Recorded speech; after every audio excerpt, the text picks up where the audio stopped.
So as a starter, I'll introduce Mr. Ismail Qassou, Vice President in charge of Research, Innovation and Partnership at Mohammed V University, to give the talk, and then followed by Mr. Francisco Santos, Vice President at Foundation for Science Technology of Portugal.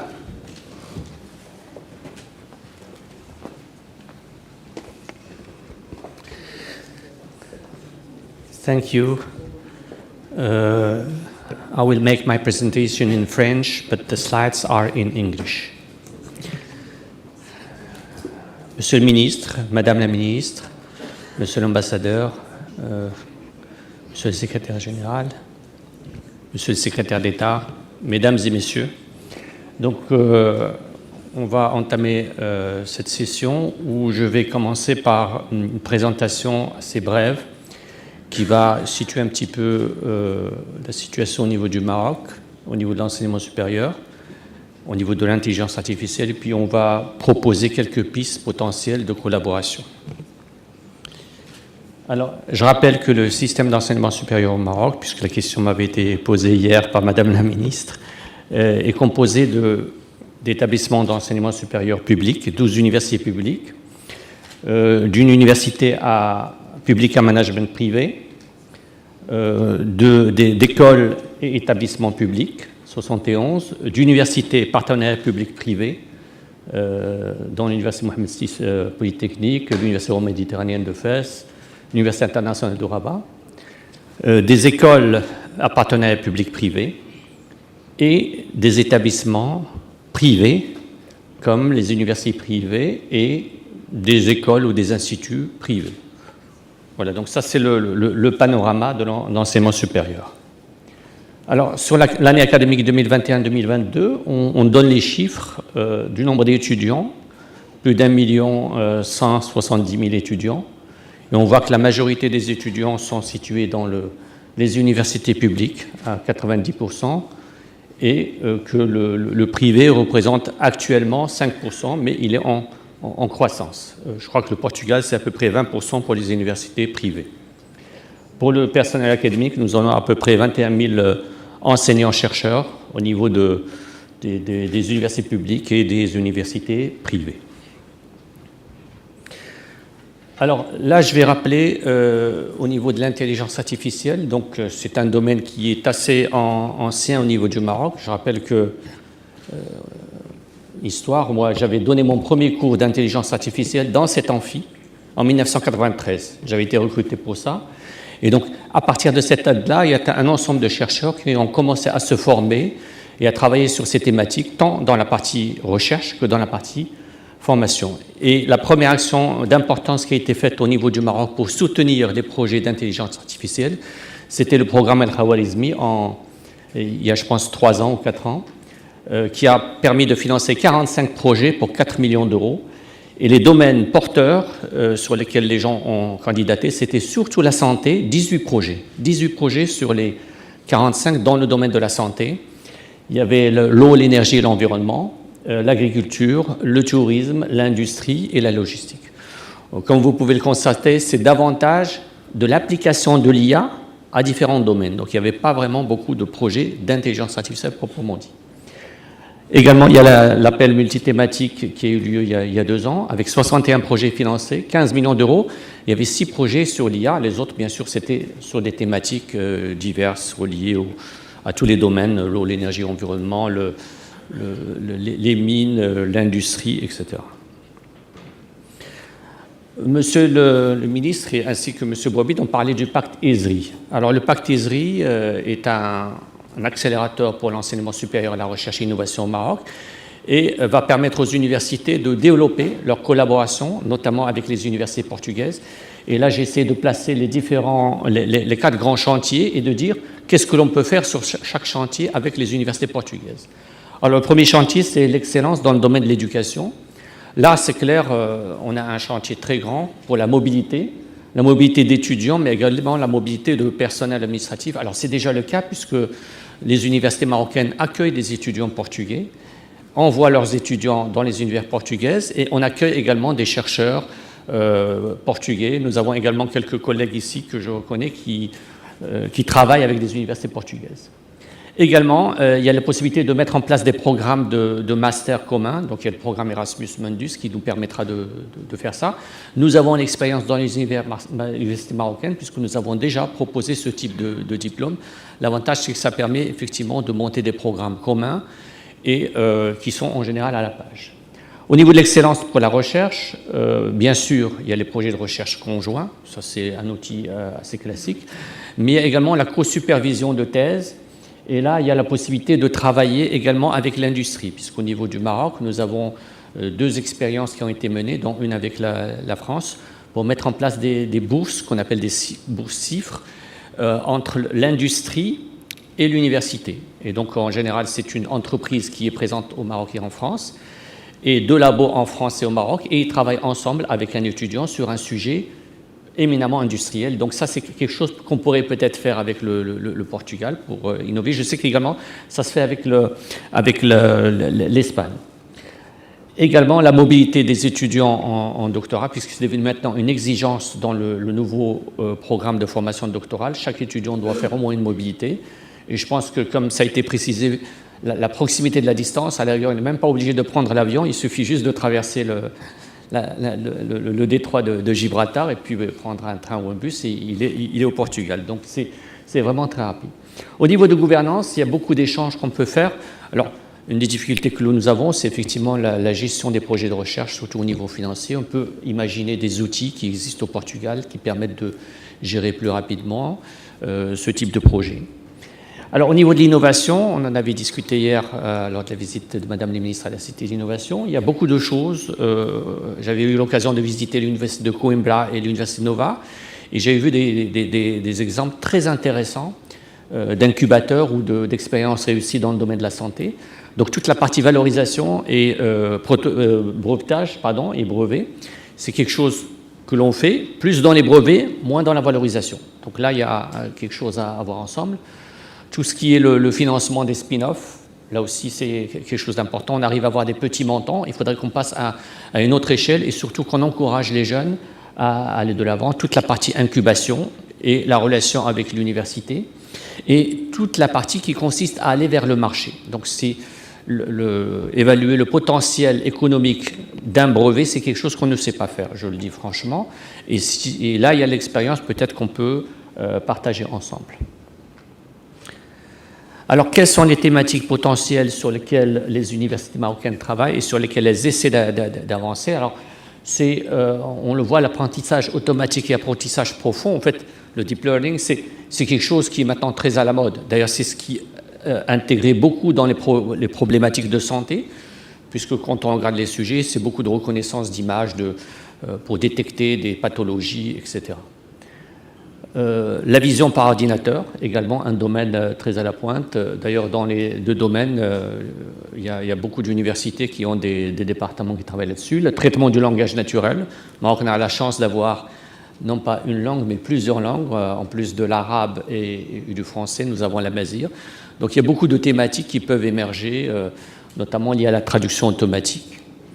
La robotique intelligente, tout ce qui est éthique et transparence de l'IA. Et là, c'est quelque chose qui a été posé tout à l'heure dans la présentation. Je sais qu'également, il y a une problématique de protection des données dans laquelle on est très présent maintenant et on a signé d'ailleurs plusieurs conventions avec la CNDP marocaine qui nous obligent maintenant dans tous les travaux que l'on fait, surtout au niveau de la recherche et surtout en santé, à demander des autorisations préalables avant d'utiliser les données des patients. Tout ce qui est apprentissage fédéré et apprentissage sécurisé et ensuite l'IA explicative. Alors, je dois vous avouer que dans les 2 slides qui vont suivre, j'ai utilisé ChatGPT. Bon, je l'avoue. J'ai demandé à ChatGPT, je lui ai dit qu'est-ce qu'on peut faire avec le Portugal, entre le Portugal et le Maroc dans le domaine. Alors, il fait des propositions. Alors, comme ça a été dit tout à l'heure, j'ai revu des choses parce que ce n'était pas tout à fait ça, mais il m'a quand même donné une base pour faire une présentation aujourd'hui. Donc voilà, ce qui est présenté là, ce n'est pas moi qui l'ai dit, c'est ChatGPT, mais bon, c'est des choses assez générales.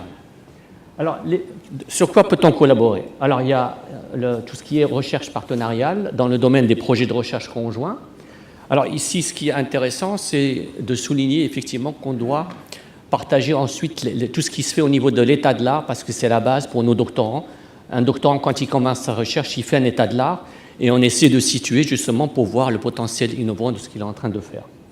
Et ce potentiel, on est en train de travailler également pour voir au niveau des brevets, est-ce qu'il y a un potentiel pour déposer un brevet tout de suite dès le début de la recherche.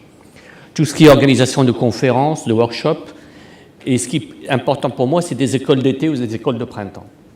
Parce que c'est des outils très pratiques pour former les doctorants sur des thématiques. Je me rappelle, avec mon collègue ici présent, Robin, il y avait eu l'organisation, par exemple, d'une école sur la théorie des jeux. On avait organisé ici il y a 10 ans. Et à la suite de cette école sur la théorie des jeux, on a formé 80 doctorants. 80. 3 ans après, on a eu plus de 200 articles qui ont été publiés sur ce domaine-là, parce que les étudiants ont été bien formés pendant une semaine par des experts et ils ont pu par la suite avancer dans leurs travaux. Donc ça, je pense que c'est quelque chose qu'on peut faire.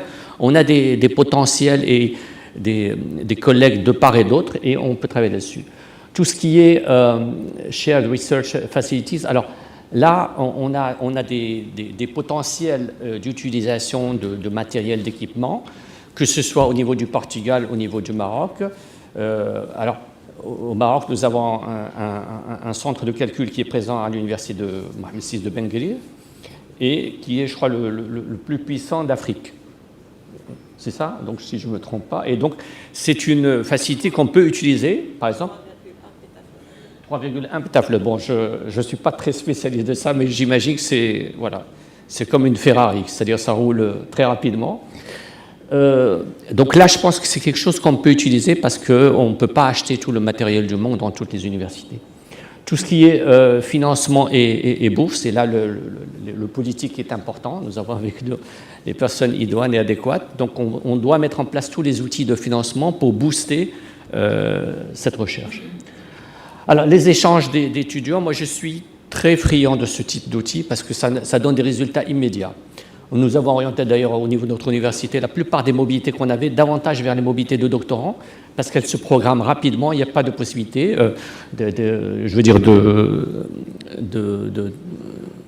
rater des prérequis et ça donne des résultats au bout de 2-3 ans. Tout ce qui est programme commun, des doubles diplômes, là aussi on peut imaginer des masters en intelligence artificielle sur des domaines bien précis.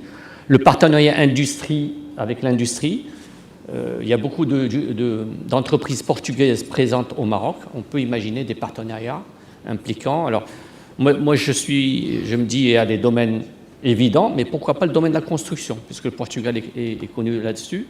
On a des problèmes maintenant de hausse des températures de part et d'autre. Pourquoi ne pas imaginer des matériaux qui réagissent avec des doubles vitrages, ce genre de choses. Et en dernier, tout ce qui est financement, que ce soit au niveau européen, ça a été cité. Et je termine par ce slide. Donc ça, c'est les différents types de financement potentiels. Bien sûr, le programme Horizon Europe, énormément de financement, mais très peu utilisé malheureusement au Maroc. Peut-être avec l'aide des universités portugaises, on peut intégrer des réseaux qui existent. Le programme Erasmus Plus Capacity Building, qui peut nous permettre de mettre en place des actions ponctuelles. On avait eu un projet sur la mise en place des cités d'innovation au Maroc avec l'Université Nova de Lisbonne, et ça, c'est un outil assez performant. Erasmus Mundus pour les masters communs. Programme Prima, ça a été cité, effectivement, tout ce qui est agriculture, eau, Nexus Énergie. Donc, c'est quelque chose sur lequel le Maroc est très demandeur, d'autant plus qu'un des points forts du Maroc, c'est l'agriculture, mais également un des problèmes que nous avons, c'est le stress hydrique. La collaboration bilatérale entre le Maroc et le Portugal, puisque le CNRST et l'équivalent au niveau du Portugal financent déjà des programmes communs. On espère que ça pourra être agrandi à une plus grande échelle. Et puis tous les appels à projets nationaux maintenant qui nous demandent d'intégrer des universités étrangères dans les réseaux. Et donc, les universités portugaises sont les bienvenues. Voilà, donc c'est quelques idées que je voulais partager avec vous et je vous remercie de votre attention.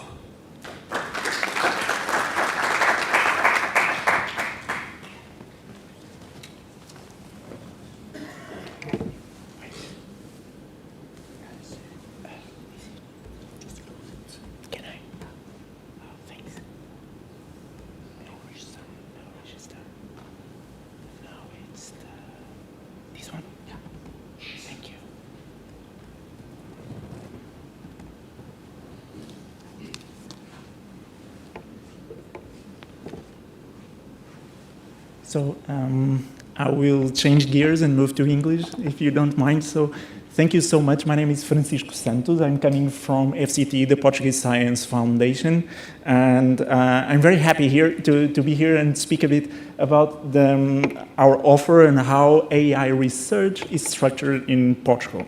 And the reason why this is important, and we all know this, is the fact that we are living in a specific golden age. So when we got into university, we were taught this type of figures and said, oh, how likely we'll have the chance to live in the times where everything is happening in 1 week after the other. And the truth is that the faces has changed, but our students are lucky enough to feel something that is quite similar. And because of this, we have to build a strategy, we have to respond to this, we have to promote research in this area, and also to exploit the differences that we had in physics 100 years ago.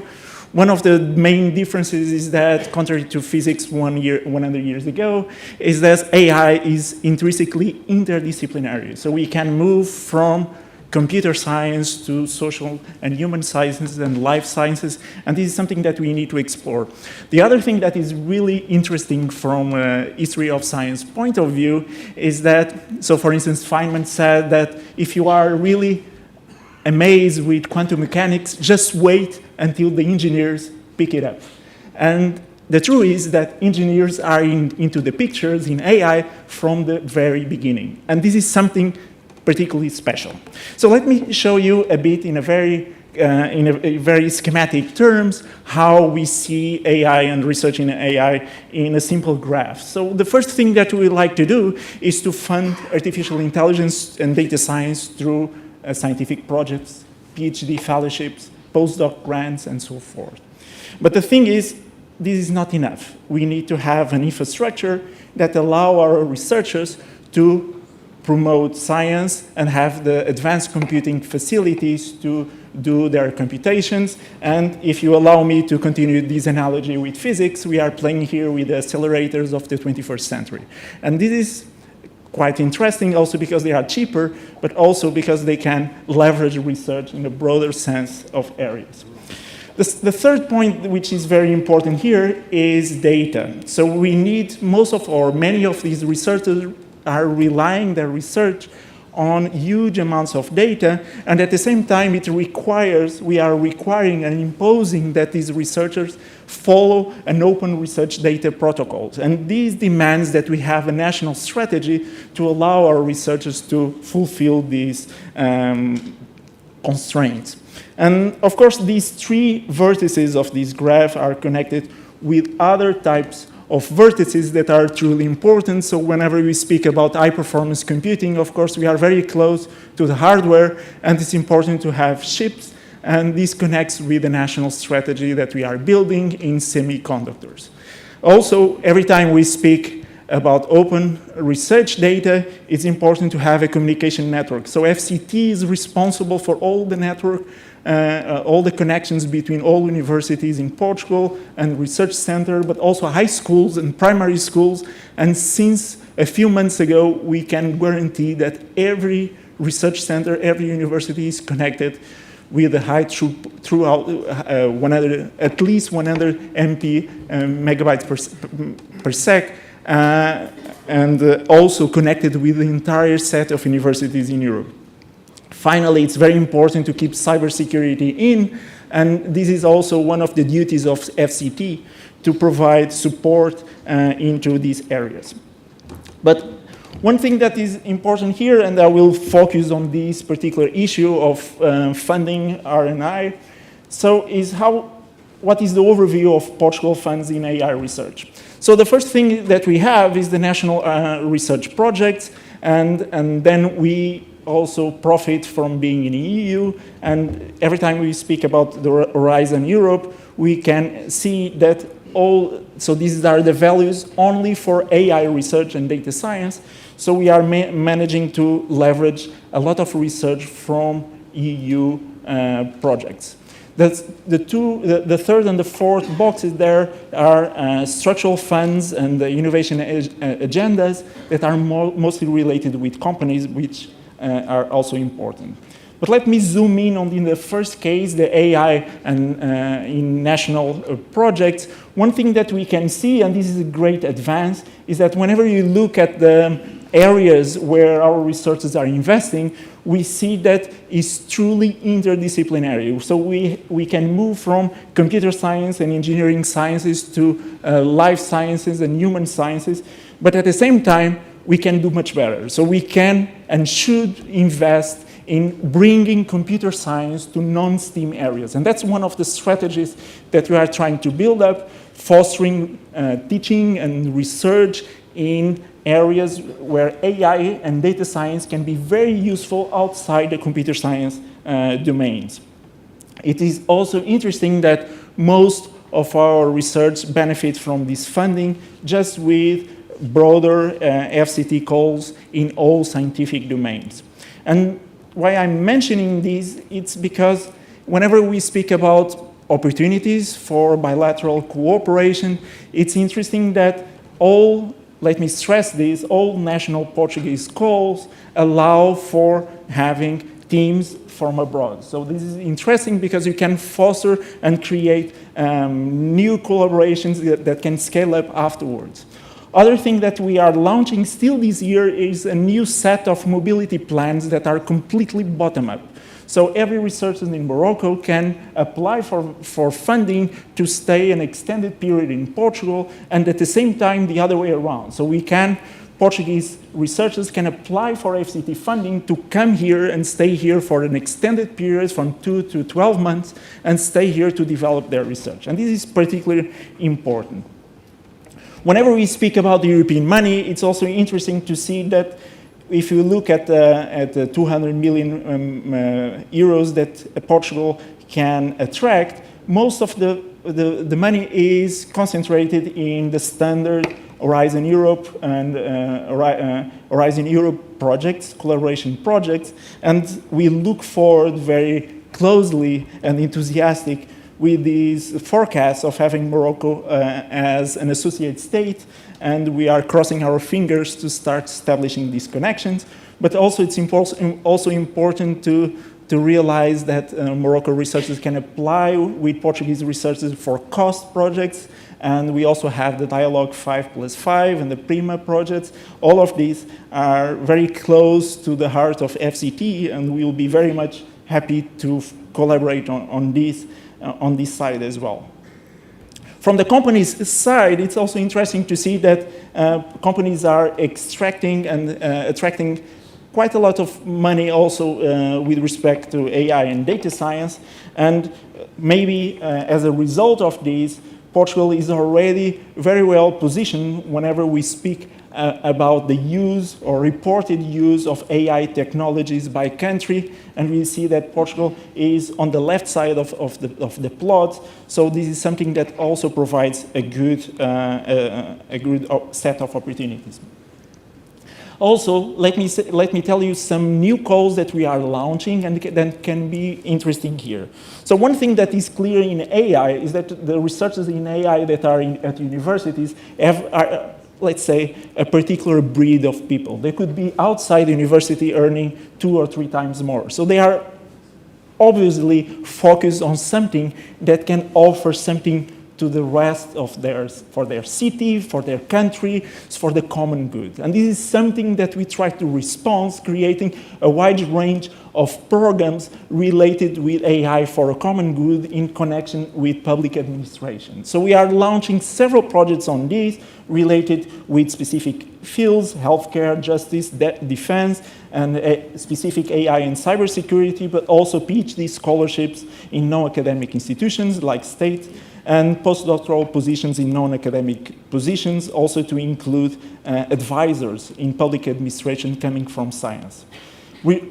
Regarding AI for cybersecurity, our goals are quite well defined, so we would like to fund projects in data science, machine learning, and data visualization. This is standard approaches with public administration, but also cybersecurity, and in the third aspect, interaction design and human-centered AI. Why? Because AI is not living in a hole. AI works in an ecosystem, kind of a hybrid population of humans and machines, and we need to understand this ecosystem, understand how AI interacts with humans, and specifically, if you are playing with public administration, you need to know how to interact with citizens. Also, let me tell you that we are happy to establish collaborations also for computing power. We have several calls for computing power, and we established a close connection with Google for the so-called Google Clouds, and we are also revising, and this is important for the ethical aspects of AI, we are revising the current code of conduct for research integrity. If we know that AI Act is not focusing on R&D, and this is the good thing, we should have the freedom to explore all the science that we need, but we also have to, the science needs to reply with a specific framework. So just before concluding, regarding the other corners of my triangle, open research data and vast computing infrastructure, we are very happy to announce that apart from our network of advanced computing, the so-called accelerators of the 21st century, we are in September inaugurating and pushing for the new supercomputer that will become available to all our researchers, that is kind of connected with EuroHPC, that is built in this idea to be as agnostic as possible, to encompass all the research areas that we need within this context, including AI.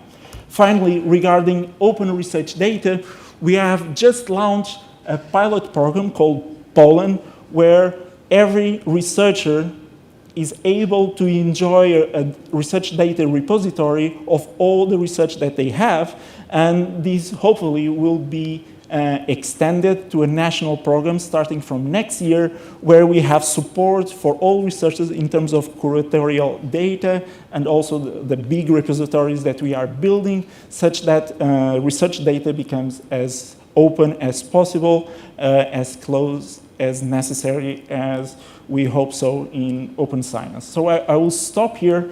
I debated a lot of information per unit of time. If you have any questions, please let me know. Thank you so much once again.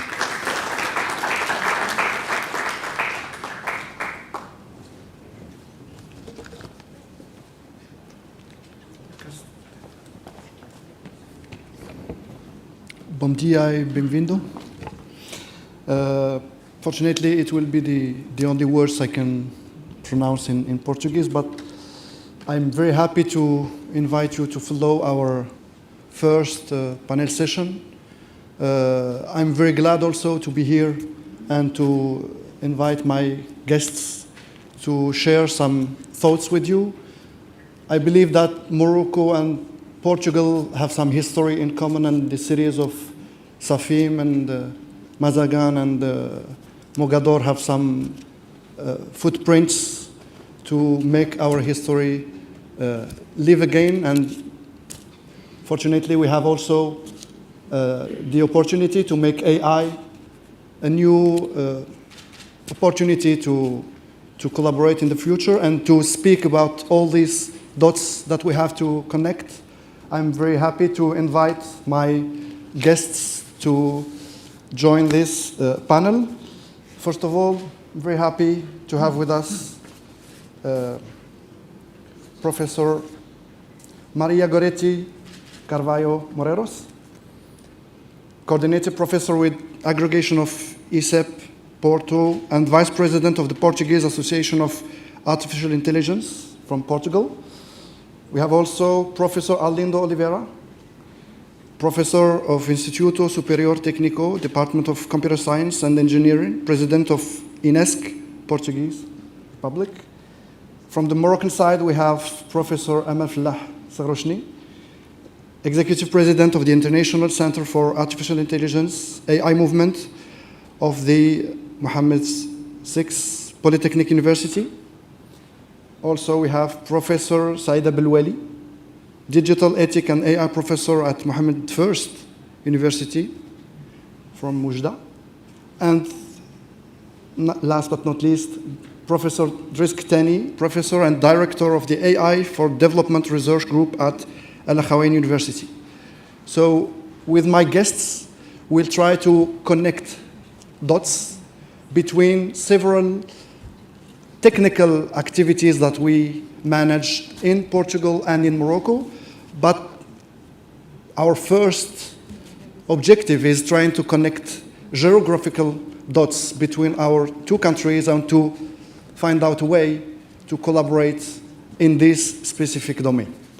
To start with, I would like to have a state-of-the-art point of view about what we spoke about ChatGPT, LLM, and we have some technical words that make us think about what is the technical state-of-the-art research that is being held in our two countries.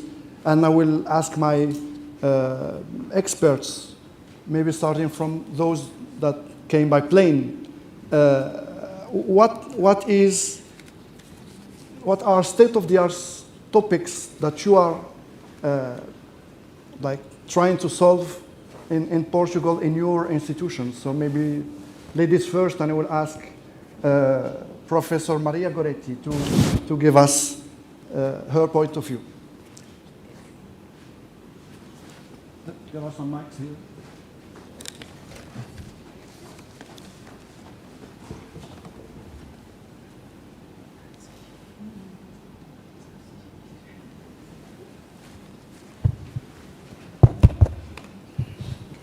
So thank you. First of all, thank you very much for hosting us here. It's a great pleasure to be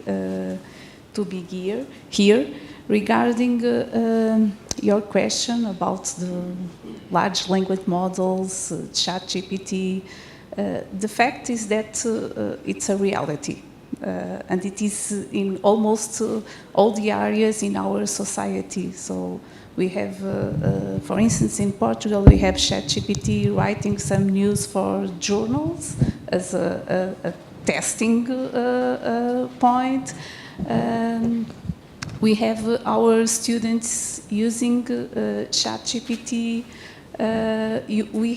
ChatGPT and the others, of course, they are. I think in the last 6 months, the major difference is that because we already have large language models before that, but they are not. They were not efficient. They were not accessible to all. So they are there.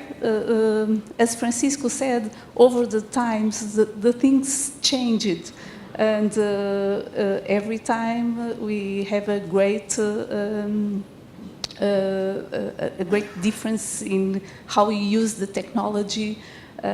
We need to be ready to that. But what is the main concern? We already also heard about using ChatGPT for customer centers.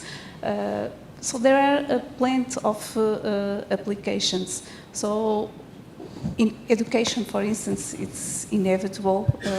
We cannot, there is a discussion over Europe, but we cannot forbid them. That is at least in my school. I came from Polytechnic of Porto. That is the major conclusion, but we need to adapt. So we need to rethink how we assess our students.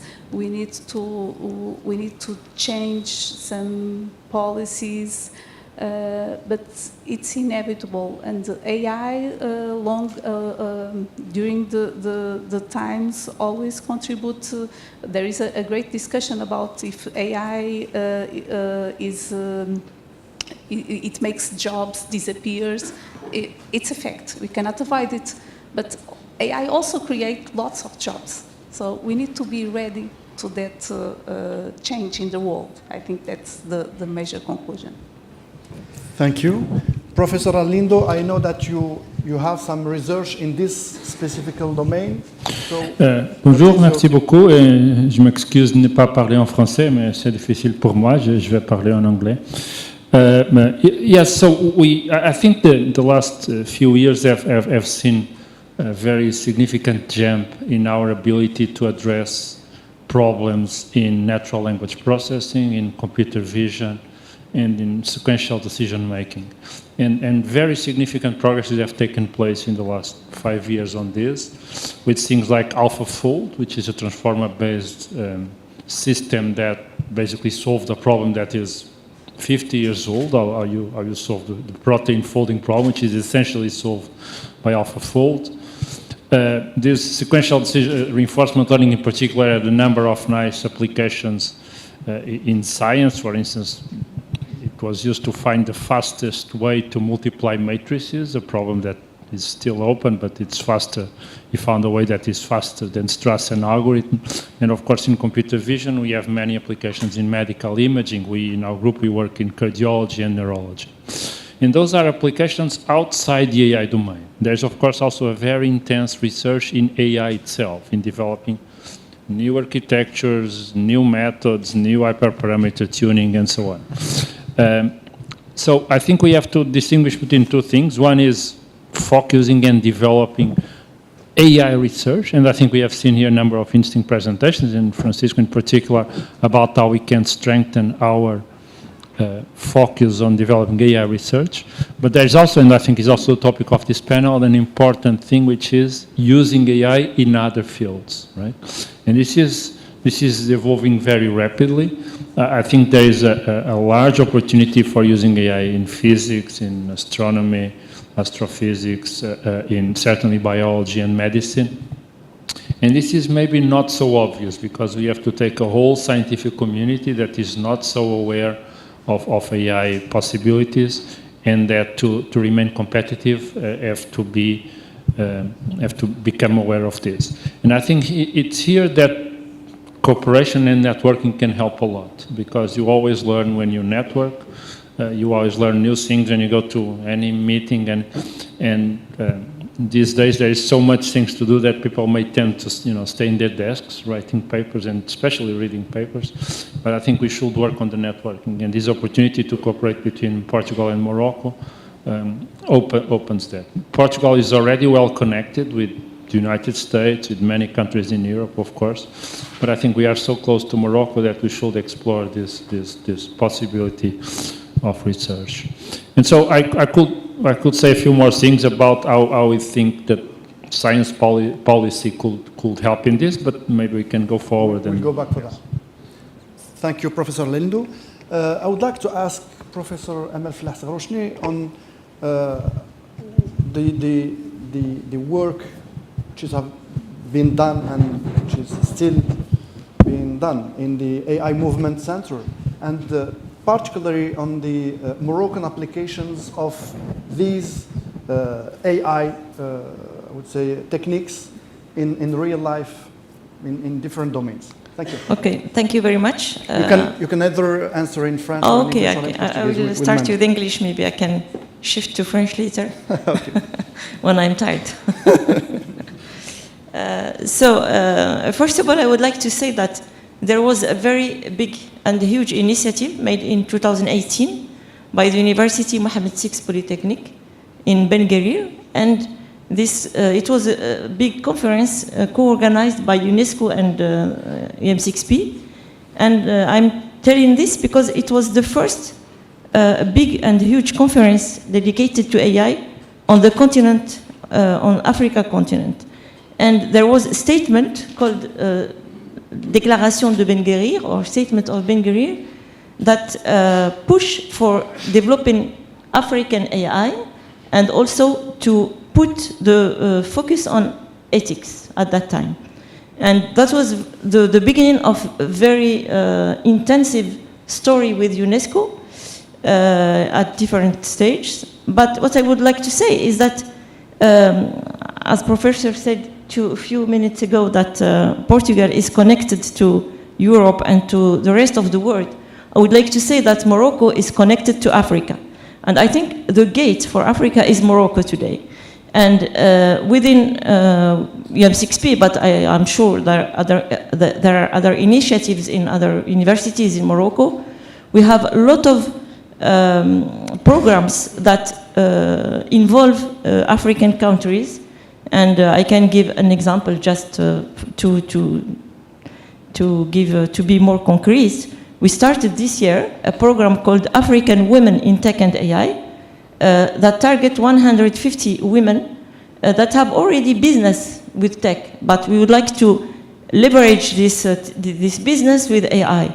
And I can tell you that we have, for the moment, all these women came from Tanzania, Rwanda, South Africa, and so on. So what I mean is that we need maybe also collaboration with Europe to go for these training programs together, because there is a huge need in Africa to leverage business and also economy and sustainable development with artificial intelligence and tech in general.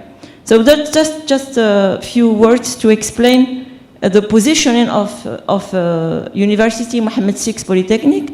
And within this university, 3 years ago, we created the Center AI Movement, the Artificial Center of Artificial Intelligence of Morocco, which is becoming the center of Category 2 of UNESCO, which is not nothing. Center of Category 2 of UNESCO, starting next October or November, we are waiting for the validation by the Global Conférence of UNESCO, means that this will be the first center of AI with this label in Africa. What we are doing in AI movement is a lot of things about AI and data science, of course. And if we take only the example of LLM, large language models, we are working with very specific languages like Darija, which is dialect in Morocco, but also Arabic. And what we do is to train these models because we are very focused and oriented SDGs. So what we would like in our ambition is to give tools to people that cannot read or cannot use text, or using LLM we can provide very useful tools for this kind of people, for this kind of category, this category of people. So that's one aspect, but we are doing a lot of with AI, like for example, we have a team specialized in swarm intelligence, in cybersecurity for AI, because the main challenge of these models and of AI in general is to develop safe software and safe robotics, and this means that we have to deal seriously with cybersecurity, for example, issues. We are also working on computer vision, a lot of work on computer vision. And our robot that can speak different languages today is called AIMA. AIMA means AI movement with A for women, because we choose a woman, but it could be a man. It's not, we are not sexist at all. So I think I will not give you the whole list of projects we develop in AI movement. You can visit our website, and you can also visit us on site. Something went wrong with the... It's okay, it's okay. It's okay. So I think we have also developed something very important. I think we should talk about this at a given moment, I don't know when. Training. Training is very important. So we have 2 masters. Executive master for people working already at industry, and also Master Junior for kids from 8 to 14. Because we think that the kids that they are 14 today will be at the university in 4 years. And this is a very nice program. In 30 hours, they learn to build robots, to build, to discuss with chatbots, and also they learn about cybersecurity and also about ethics also. So this program will be deployed in a rural region. We have 60 schools that will benefit from this program in the coming year, in the next year. I can stop here, but I can come back. Okay, thank you. It's okay. So from Ben Guerir and the University of Mohammed VI, we'll go to Ifran to visit some of the AI for development work that is being done in this region. So Professor Drisk Tani, can you give us some highlights from your work? Thank you. Thank you very much, Mr. Moderator, and thank you for having me. It's a privilege to be in this distinguished panel and to exchange with you all. Somehow AI is not a new field. AI has been around for the last 70 years. With ups and downs, and those that are not very young would remember words such as expert system expert, or knowledge base, le système de connaissance, agent based system and so on and so forth.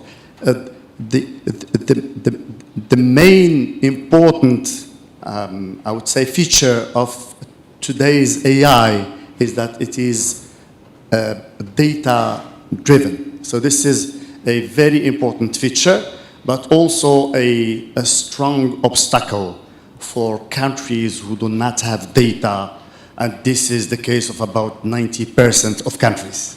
90% of the data that is used by ChatGPT and AI in general is in English. And I don't see how this data includes some or a representation of some of the problems that we are suffering from in Morocco and in many other countries. So we have to indeed to consider AI as an opportunity, as a tool that we can use to strengthen the economy, to strengthen the education, etc. But it's not only a land of opportunity, it also represents and includes intrinsically and implicitly quite a lot of threats. What is interesting with AI today is that very simply we can say that the computer can see, the computer can talk, the computer can think. Again, if you remember, not that far, these words and these actions were exclusively reserved to human beings. So we thought that these were part of our cognitive and cognition specifics, but all of a sudden, again, with the data, with the big data and data sets and development of algorithms and intelligence, etc., we just realized that computers today can do anything that is doable. Anything that is doable. My colleagues mentioned a number of applications, so I will not go into what we can do with computers. So it's flourishing everywhere. It's contributing really to the economy of the world.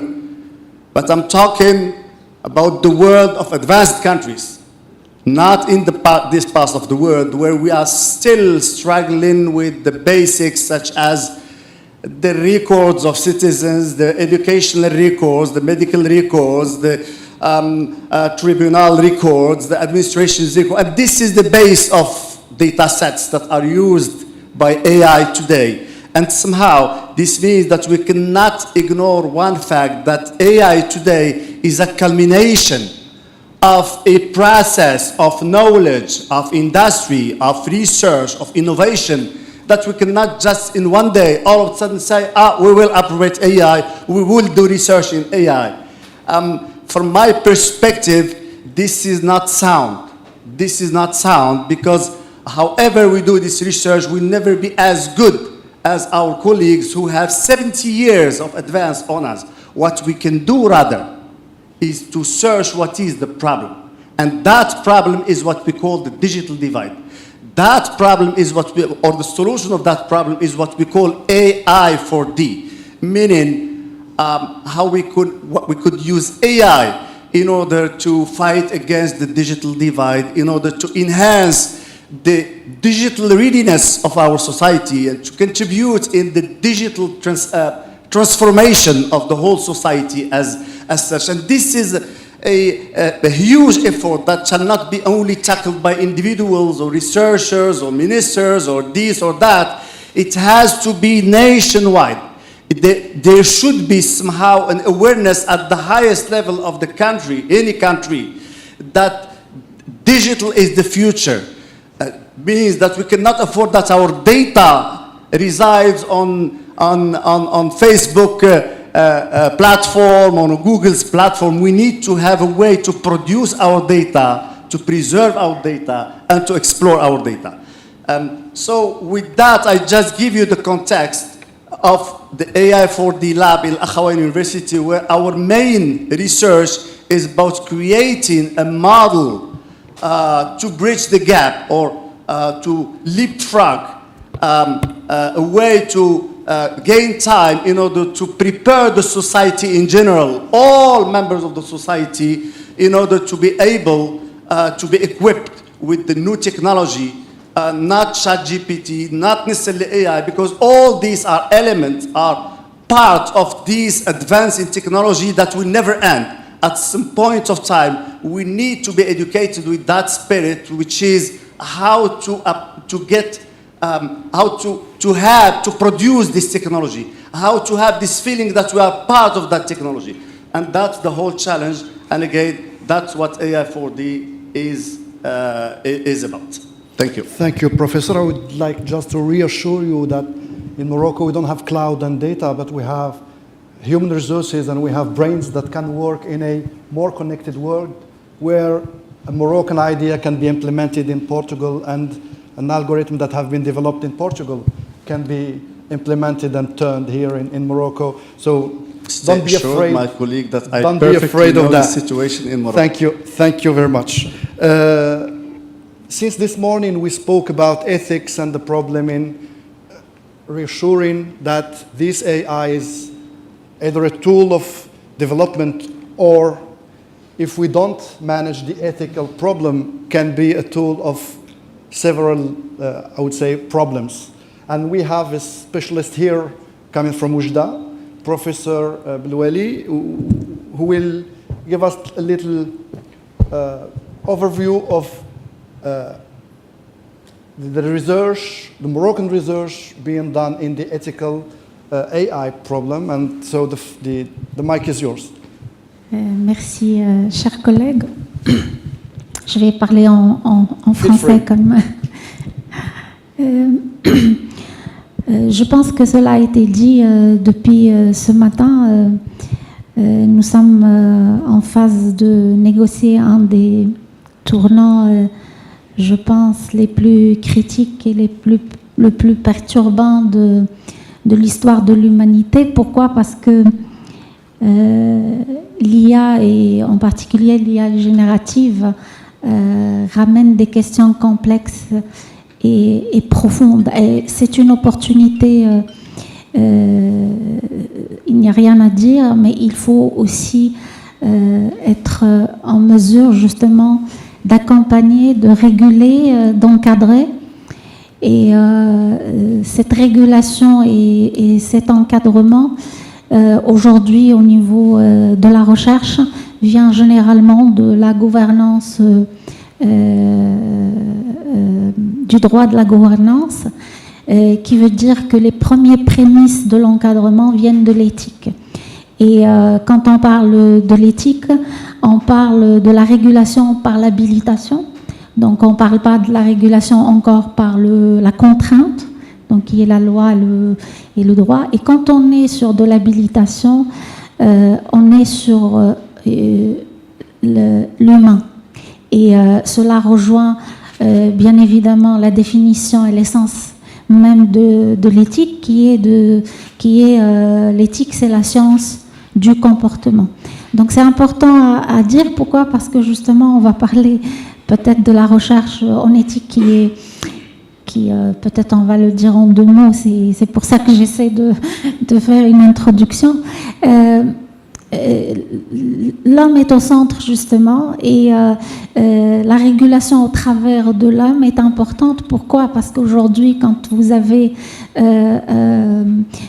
notamment un des enjeux majeurs de l'éthique qui est la représentativité en matière justement de paramétrage des données, etc., qui parfois justement sont des discriminations excusez-moi, des discriminations qui proviennent, que nous vivons en tant qu'utilisateurs, mais qui proviennent en amont d'inégalités structurelles qui sont dues parfois à la composition elle-même de l'équipe technique ou de l'équipe de management qui conçoit le système intelligent. On comprend bien que quand on va parler de l'éthique, on va parler du comportement que va avoir l'ingénieur concepteur et comment il va paramétrer son modèle. Donc aujourd'hui, si vous voulez, quand on va dire, on va mettre en place des recommandations, des directives ou des normes, on compte énormément sur le comportement humain de ceux qui conçoivent justement pour plus de responsabilité, plus de transparence et pour des produits intelligents éthiques. Et aujourd'hui, le Maroc a fait le choix d'adhérer à la recommandation sur l'éthique de l'intelligence artificielle de l'UNESCO. Et cette recommandation couvre le spectre global des droits de l'homme. Ça va de l'inclusion au principe de la dignité humaine, à l'égalité, etc. Et la déclinaison, pourquoi je parle de cette recommandation-là? Parce que justement, dans la déclinaison des principes et des valeurs, il y a un plan d'action. Et dans le plan d'action, il y a justement un outil qui permet d'auditer les systèmes intelligents. Mais quand on regarde dans le granulé justement de cette réflexion, on trouve toujours qu'on revient à l'homme. Et ça nous ramène justement à parler des recherches aujourd'hui au sein des universités marocaines. Elles sont très timides en matière d'éthique. À ma connaissance, à Oujda, nous sommes les seuls à avoir, peut-être que l'éthique elle est transversale dans certaines équipes qui relèvent de la faculté des sciences juridiques, économiques et sociales, mais nous demeurons peut-être le seul à avoir une équipe dédiée à l'éthique appliquée. Et au sein de cette équipe, nous nous préoccupons justement de l'éthique de l'e-santé, de l'éthique de l'intelligence artificielle et de l'éthique appliquée aussi à l'éducation. Donc aujourd'hui, je pense qu'au regard des enjeux, et tout à l'heure peut-être on va en parler, des nouveaux enjeux de l'intelligence générative ou générale et notamment des large language models, je pense au regard de cela, il y a un effort énorme à faire au niveau justement de la recherche, et je pense que les facultés des sciences humaines et sociales ont un rôle fondamental à jouer. Nous, notre équipe, elle est au sein de l'École nationale des sciences appliquées, mais je suis convaincue qu'il y a une stratégie ou une retransformation de la philosophie sur laquelle se basent les facultés des sciences humaines et sociales qui devrait être peut-être faite, et que les chercheurs dans les disciplines, il y a la sémantique, la sémiotique, la psychologie, la sociologie, et je pense que par exemple demain on sera obligé de faire les profils des IA, les profils des chatbots. On aura besoin des go-tellers, on aura besoin de psychologues de l'IA. Donc il y a des métiers qui sont en train de prendre forme. Et je pense que ces facultés-là doivent se saisir de ces sujets-là. Et il y a un champ de recherche énorme qui doit être comblé. Et je reviendrai tout à l'heure sur les enjeux, si vous voulez, pour justement faire la connexion avec les besoins en recherche. Je vous remercie. Thank you, Professor Belouali. To sum up this first part of the panel, I would like to resume. We have some specific programs to prepare our societies for AI-aware societies. But at the moment, as we have here in the ENSIAS, we have a specific engineering branch for AI.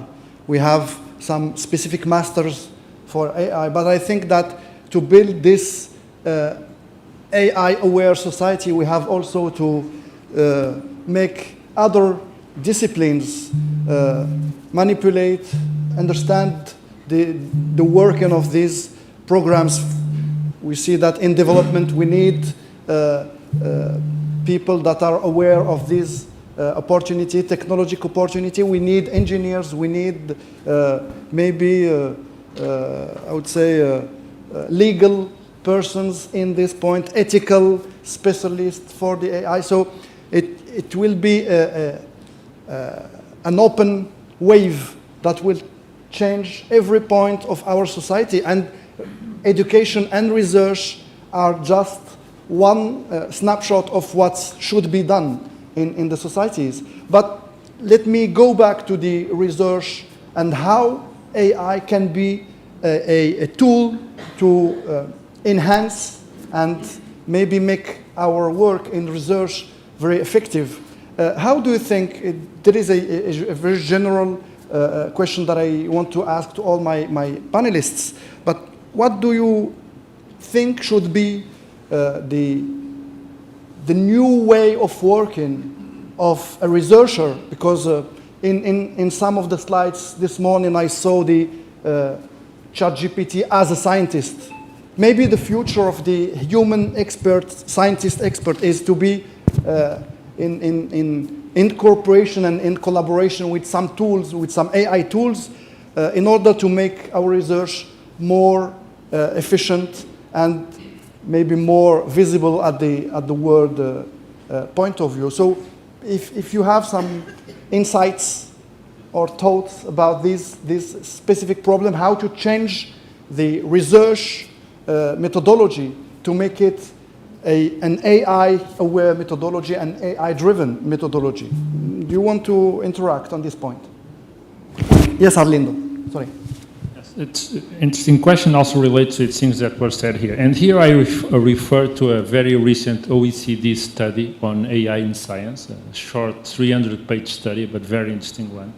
And they have a number of recommendations for countries and science people that make science policy. I just note 2 or 3. So the first one, actually, is the first recommendation is that multidisciplinary teams are created where knowledge about AI gets connected with knowledge about the field and, of course, legal knowledge and so on. And I think this addresses a bit what you said in that instead of trying to develop, whatever, the new LLM that will cost 5 or 10 million and that is probably outside the reach of most research institutions in countries like ours, maybe we should concentrate on specific problems, multidisciplinary teams. And so this actually matches very well the triangle that Francisco made a reference to. So good research teams. Then you need to give them some resources, computing resources. You don't go anywhere without computing resources. So that's the second corner of the triangle. And there are, of course, policies for that. We have that in Portugal, and I'm sure you have that in Morocco. And then the third corner is the data, right? And that was referred here too, and I think the data is essential. And probably we are not putting enough effort on the data issue. Because, of course, these LLMs are treated on terabytes of data, but they don't have all the relevant data. They don't have data that comes from the hospitals. They don't have data that comes from the justice system. They don't have other sorts of data. So if you concentrate on these 3 topics, the multidisciplinary teams, the computation facilities, and the data, I think we can have significant advances in specific problems that are important to our countries. Thank you. Thank you. Actually, we need to distinguish between searching AI as such, for instance, optimizing the algorithms, inventing a way to process big data, enhancing the user interface interaction with ChatGPT, for instance. So this is theoretical research that ends up somehow in the industry and in products. That's one way of doing research. The other one is to look at what we need and then see what AI offers as tool to use these tools in enhancing these fields. And then, for instance, in Morocco, our top priorities are all indicated in le nouveau modèle de développement. These are education, health, governance, I don't remember all of them. And then AI offer tools for every specific domain and every specific problem that we have. So one way is really to enhance the awareness and the readiness of our decision makers that AI can help. AI can contribute in making things better. Thank you. Unfortunately, very interesting panel, but we have a plain schedule that we have to respect. So just to conclude, let's go back to the joining dots between the two countries, and maybe I will ask Professors Maria and Ahmed Fillah to give us some final point about how to make our two countries collaborate in this specific domain. Thank you. Okay, just very, very fast. I think we have the research partnerships, so joint proposals, joint research proposals. Also, I think we can think in joint PhD supervision. I come from a polytechnical school in Portugal. We are now starting to give the PhD degree. So the polytechnical schools in Portugal are, we already have PhD students for a long time, but in joint supervision with universities. So we are very close to the companies, so we are also very interested in having PhD students that are in industry. A final remark, we are very open to PhD joint supervision, so we are very used to and we are very interested. Also for some short stays, and Francisco said the new program, I think is an excellent opportunity. So I think we have lots of possible paths for collaboration, and I'm really enthusiastic about that. Thank you, Professor Amafla. Okay, thank you very much. Very quickly, first of all, I would like to say that I was expert for FCT program in Portugal, and I know very well some professors we know together. So I think in this FCT program there was a statement for ethics. That was a very important thing from the beginning. I mean, when you apply for a project, you have to say that you will respect data and you will respect it. That's something we can bring to our country. Of course, we can build joint projects, and we'd like to focus on European projects, because in Morocco we are eligible to this kind of project, and it's better if we go together. It's more efficient, I think, and in particular because we are from the two sides of Mediterranean Sea. And I think that we can find common interest for example, AI for the planet, AI for good, and this kind of topics. And there is also a very specific program by European Commission towards Africa. What the program is called Global South. So I think we can go together for this kind of projects.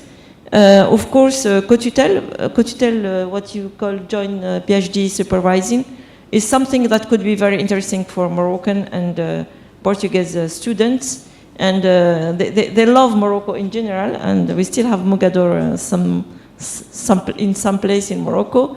So I think there are some connections. We can make it more active after a while. But that's all. I think going together for Europe and going together in Africa with you, and trying to benefit from the funding of Europe, of course. Thank you. Thank you, dear guests and professors, for these very interesting, pragmatic ideas for collaboration. And I can tell my guests, if you have a plane to take, let's go for it. And for the others that will stay with us, if we have one question in the public, we can go for it. If not, we have a plane that waits for us. another session, and after the session, this is why we're making shorter the sessions, and the plane is about 2 o'clock. Don't blame me after that for this. Thank you very much. And thank you for the audience. Thank you.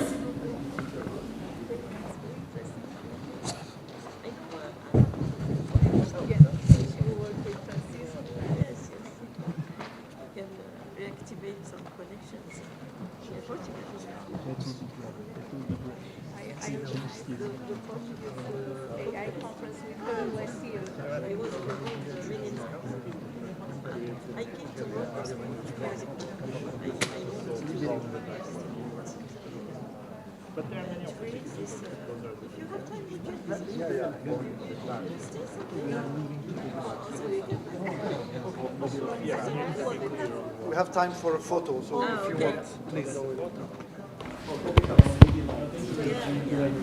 I can. We have a lot of projects and very nice.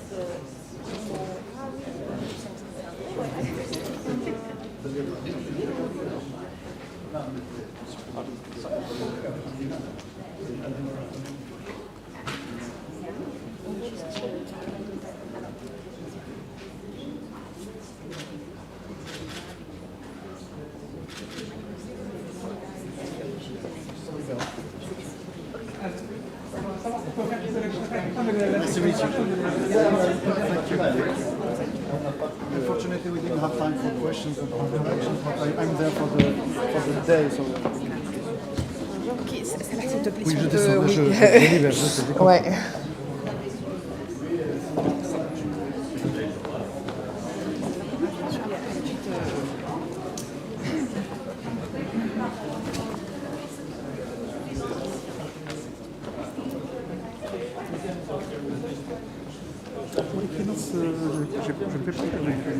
Non, ils parlent, ils vont descendre et tu fais comme ça là. Par contre, qui rentre si jamais avec eux, ça va être. Je vais essayer d'avoir ça. Il faut qu'on coupe, je suis désolée, je déteste qu'on me coupe, mais elle doit quitter, elle est tenue à vous entendre tous. Donc, il y a juste peut-être le pilote, si ça peut être possible. Ouais, bien sûr.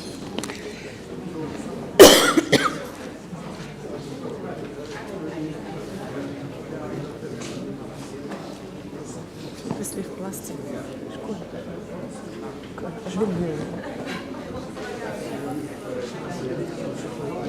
Salam alaikum. Si jamais donnez-moi votre nom. Il n'y a pas de micro pour... Si, un au moins. Il y en a de chaque côté.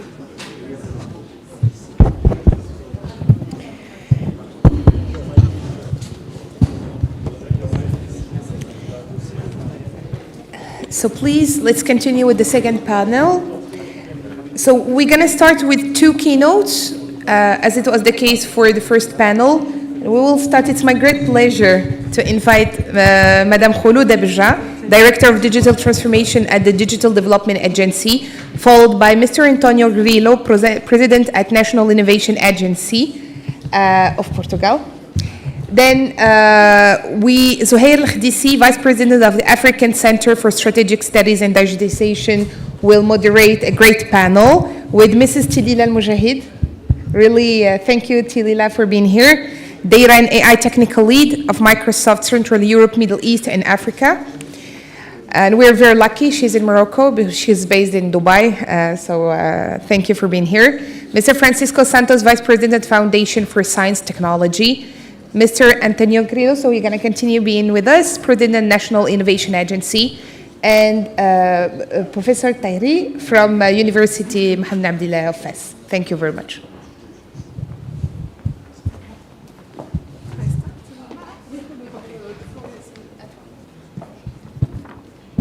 Hello everybody. I will do my speech in French. Monsieur le ministre de l'Enseignement supérieur, de la Recherche scientifique et de l'Innovation, Madame la ministre de la Science, de la Technologie et de l'Enseignement supérieur de la République du Portugal, Monsieur le secrétaire d'État de la digitalisation et de la modernisation de l'administration, Mesdames et Messieurs les représentants gouvernementaux, les présidents, les directeurs généraux, Mesdames et Messieurs les professeurs chercheurs, et représentants universitaires, honorable audience, permettez-moi tout d'abord de présenter les vifs remerciements de l'Agence de développement du digital au ministère de l'Enseignement supérieur, de la Recherche scientifique et de l'Innovation, ainsi qu'au ministère portugais de la Science, de la Technologie et de l'Enseignement supérieur pour avoir organisé cette conférence qui traduit la volonté commune des deux gouvernements marocains et portugais de renforcer la coopération entre les deux communautés académiques et de recherche dans les domaines d'intérêt commun. C'est aussi avec un immense plaisir que nous prenons part aux sessions de la conférence d'aujourd'hui, qui réunit des experts, des chercheurs et des professionnels de l'intelligence artificielle pour discuter de son rôle, ses avancées, les opportunités qu'elle présente pour accélérer la recherche et explorer ses différentes applications dans l'automatisation et la prise de décision. Il convient de souligner l'importance et l'impact que peut avoir l'intelligence artificielle sur l'ensemble de la chaîne de valeur du développement socio-économique des pays. Les technologies de l'IA révolutionnent de nombreux secteurs d'activité. Elles transforment les entreprises, les aident à résoudre les problèmes complexes, et à améliorer leur efficacité et à prendre des décisions plus pertinentes. Ceci nécessite l'intégration de l'IA dans toutes les actions et initiatives dédiées à la recherche scientifique en vue de contribuer à la diversification des écosystèmes économiques dont notre pays a fortement besoin. D'un autre côté, l'IA entraîne d'ores et déjà une transformation du marché du travail qui dépend étroitement de la capacité des établissements de formation à déployer de nouveaux modèles de formation en mesure de préparer les compétences humaines à ces nouveaux usages. Mesdames et messieurs, comme vous le savez, l'Agence de développement du digital a pour principale mission la mise en œuvre de la stratégie de l'État en matière de digital. Elle porte des chantiers et des missions transverses, multiples et structurantes pour soutenir et accompagner les changements qu'engendrent les technologies avancées, l'innovation et la recherche scientifique dans lesquelles notre pays s'est inscrit fortement durant les 2 dernières décennies en mobilisant des moyens humains et financiers importants, sous la conduite éclairée de Sa Majesté le roi Mohammed VI, que Dieu l'assiste. L'objectif étant de faire évoluer un nouvel écosystème en matière de recherche scientifique capable de relever les différents défis de demain et en mesure de repositionner le Maroc en tant que hub émergent aussi bien au niveau continental qu'international. L'ADD œuvre à cet effet à travers son chantier prioritaire intitulé « Écosystème dédié à l'intelligence artificielle », à promouvoir et à appuyer des projets de recherche appliqués autour de l'intelligence artificielle pour soutenir l'émergence de cet écosystème. Et dans le cadre de ce chantier d'intelligence artificielle, un programme de recherche appliquée dans le domaine de l'IA et de Big Data intitulé le Khawarizmi, avec une enveloppe de 50 millions de dirhams, a été lancé il y a de cela quelques années. Il est toujours en cours. Sur les 251 candidatures reçues de la part des universités nationales et d'institutions de formation et de recherche, 45 projets de recherche appliquée ont été retenus pour un financement sur 3 ans.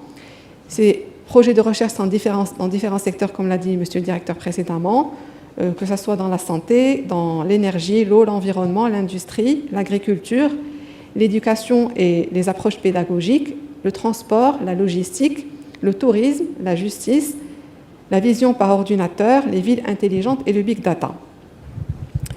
L'ADD participe également activement avec le CNRST dans l'animation de la communauté des chercheurs du programme.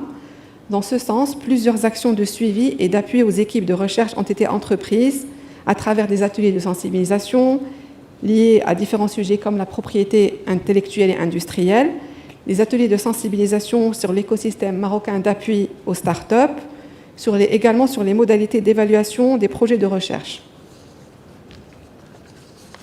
Par ailleurs, le Maroc a annoncé en mars 2022 son engagement à mettre en œuvre la recommandation de l'UNESCO sur l'éthique de l'intelligence artificielle. Cette décision fait du Maroc l'un des premiers pays à s'aligner sur la recommandation de l'instance onusienne portant sur l'éthique de l'intelligence artificielle.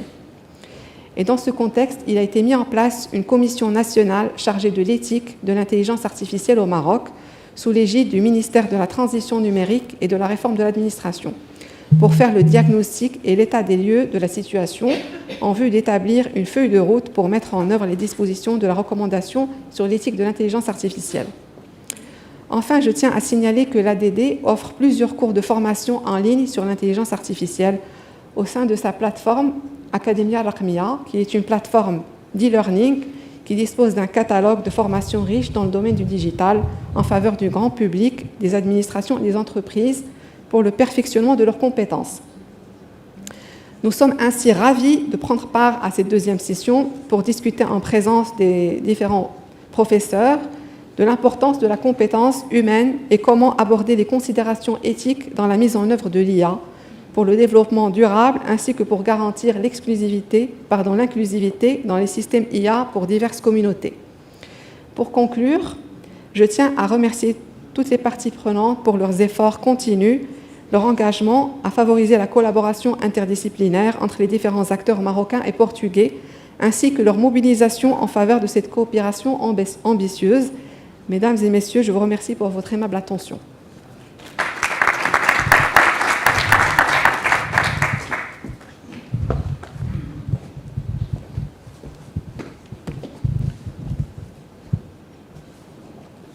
Good morning to all. It's a great pleasure to be here in Morocco. It's probably my 8th time here in Morocco, so it's just a great pleasure now in a professional way. So I'm the president of the National Innovation Agency in Portugal, and our mission, the mission of our agency is to create value for the economy through science and technology. And our role is to converge what's happening in academia, in universities, in research, with the needs of the companies. This is our focus. And I'm going to be a little bit provocative about the value of artificial intelligence. So I wanted to make a little bit more provocative. And particularly since we are today living in a time of great expectations about artificial intelligence. It's not new for those that have gray or white hair like me. So we've passed this before. In the 80s and the 90s of the last century, we also lived the hype about the transformative role of artificial intelligence and computers. A lot of money was poured into research, but the tipping point of artificial intelligence never happened in the economy. And of course, after many years, there's what we call the winter of the artificial intelligence. Of course, in the meantime, many things were developed and applied in the day-to-day lives and of people and companies. Many of them, we don't even realize that they are based on artificial intelligence. But the question now is, are we back to those days of hype? Is there too much hype but very little ability to create value to the economy? I believe not. I think most of you that are here do not believe so. But we need to manage expectations. And I think this is an important thing that we need to do, and particularly when we are dealing with companies and we want to bring research output from universities to companies. And I think actually artificial intelligence provides a textbook case example about the beauty and complexity of the innovation processes based on science and technology. In this case in particular, from 60 to 25 years ago, a lot of basic science was developed by nerdy, crazy mathematicians on neural networks, genetic algorithms, Bayesian networks, and so on. At that time, most people would comment, why the hell do those people waste their time and research money on theoretical concepts that are utterly useless for everybody, especially since it was not possible to make any products or service from this. I'm sure some of you, eventually Professor Arlindo, eventually Francisco, would recognize some of these comments in the past. But this is about the innovation process, because at that time we had science, but there was no technology. Computers were slow, there was no data available. What we have witnessed in the last 10 years or so, particularly in the last 4 or 5 years, is basically the leveraging ability of the technology in the form of computer power and data to take science that was developed many, many years ago and to transform into applications that eventually will produce, will eventually lead to market products and services. And in the last 10 years, public and private funding has been poured into applications or applied research, and this has grown considerably over the last 5 to 10 years. Secretary of State Mário Campo Largo, Francisco have put some numbers of the investment that was done in Portugal.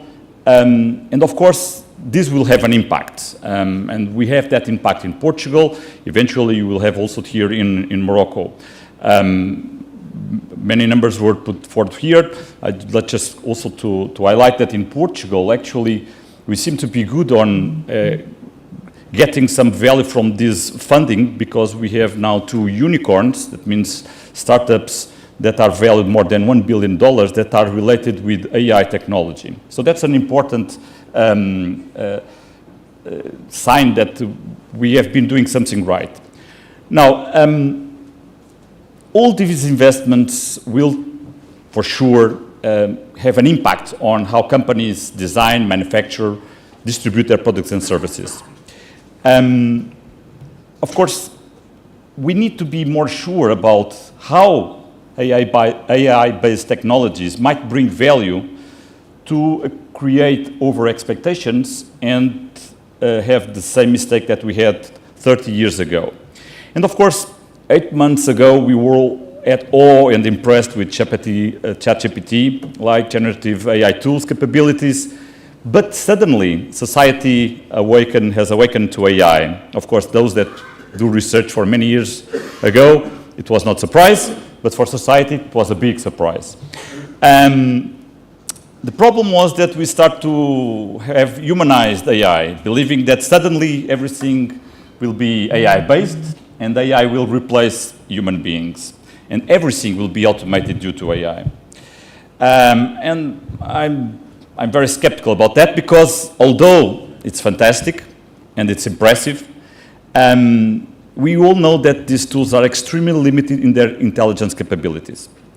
And we need to understand that what other impacts AI might have on the economy. We need to have a clear picture about how can they deliver value, economic value. And here I see 3 basic ways for AI tools to create value that I would like to share with you. The first way that I see to create value is having AI tools that can enable more efficient manufacturing, logistics, marketing, and sales processes, and thus increase productivity to companies. And indeed, we have already many examples of the application of AI tools on these processes. Over the last 5 years, we have seen a lot of applications in data science, in banking, for credit scoring and other applications, on online retailing, for promotions, recommendation systems in Amazon, Netflix, and so on. On shop floor also, in the new generation of collaborative robots that are already present in the shop floor of many manufacturing plants. Or, as spoken before, in machine vision for automated data quality control of products in the production line. And this, of course, creates value. There's no doubt about this. And it is improving the performance of companies. But here's the catch. We cannot imagine that these improvements will have such an impact like the steam engine or electricity had in the past. We are talking about completely different things. This steam engine, electricity, they have orders of magnitude in terms of performance improvement. 100 times, 20 times more. And what we see at this moment is that this introduction of these AI tools within the shop floor, within the processes, do improve, but it's marginal improvements. It's not order of magnitudes. So we need to be cautious about this type of value that AI creates in companies, in enterprise, and in society. And the truth is also that a lot of research funding, and in my agency we've put a lot of money in this type of projects for this type of applications. Academia has been quite good on following these applications of AI, and a lot of research was developed in academia together with companies. Now, I do believe that maybe this might not be the biggest priority for investments in AI in the future, because there is no much risk there anymore. And for public funding particularly, we want to de-risk investments, and private companies are already investing there, and they are achieving their results. Now, the second way to create value, the way I see it, is we have products and services with embedded AI tools within them. And of course, this can improve productivity in different ways, particularly with higher levels of automation. ChatGPT-like tools are an example in the education. And of course, all knowledge-intensive activities can be more automated with this type of tools. Of course, translation, automatic translator, or chatbot-like tools are also examples. But another example is, for instance, autonomous vehicles. They have cars that have incorporated embedded AI, and of course, this will also have significant impact in terms of value.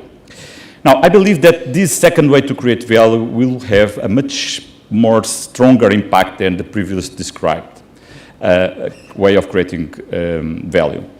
And there is a lot of research work still to be done. Not only in traditional sectors like education or software programming, but the whole industry, for instance, of mobility, transportation, logistics can have a significant shift in terms of productivity when we have this type of products and services. So here it's, I believe, a type of value creation through AI that I believe it will be worth investing. And there, of course, there has already been a lot of money being funneled to this area. There is scope for further. Unfortunately, academia seems to be struggling in following private major corporations in research and innovation in this area. Of course, new strategies like was designed before, that explained before by Francisco, with more capacity available for academic can overcome that. But the truth is that academia has been have strong difficulties to follow up these investments. Now, the third and last way, the way I see to create value, is to have generative AI tools that will design and improve products, services, and processes. And I believe this will provide, well, will have a great opportunity to improve productivity in many orders of magnitude.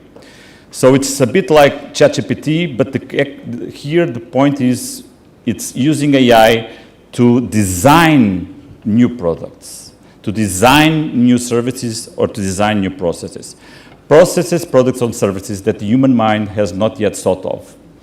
And of course, we are starting to see these in some areas. Professor Lindo spoke a while ago of some of these. In healthcare and genomic configurations, we have some examples.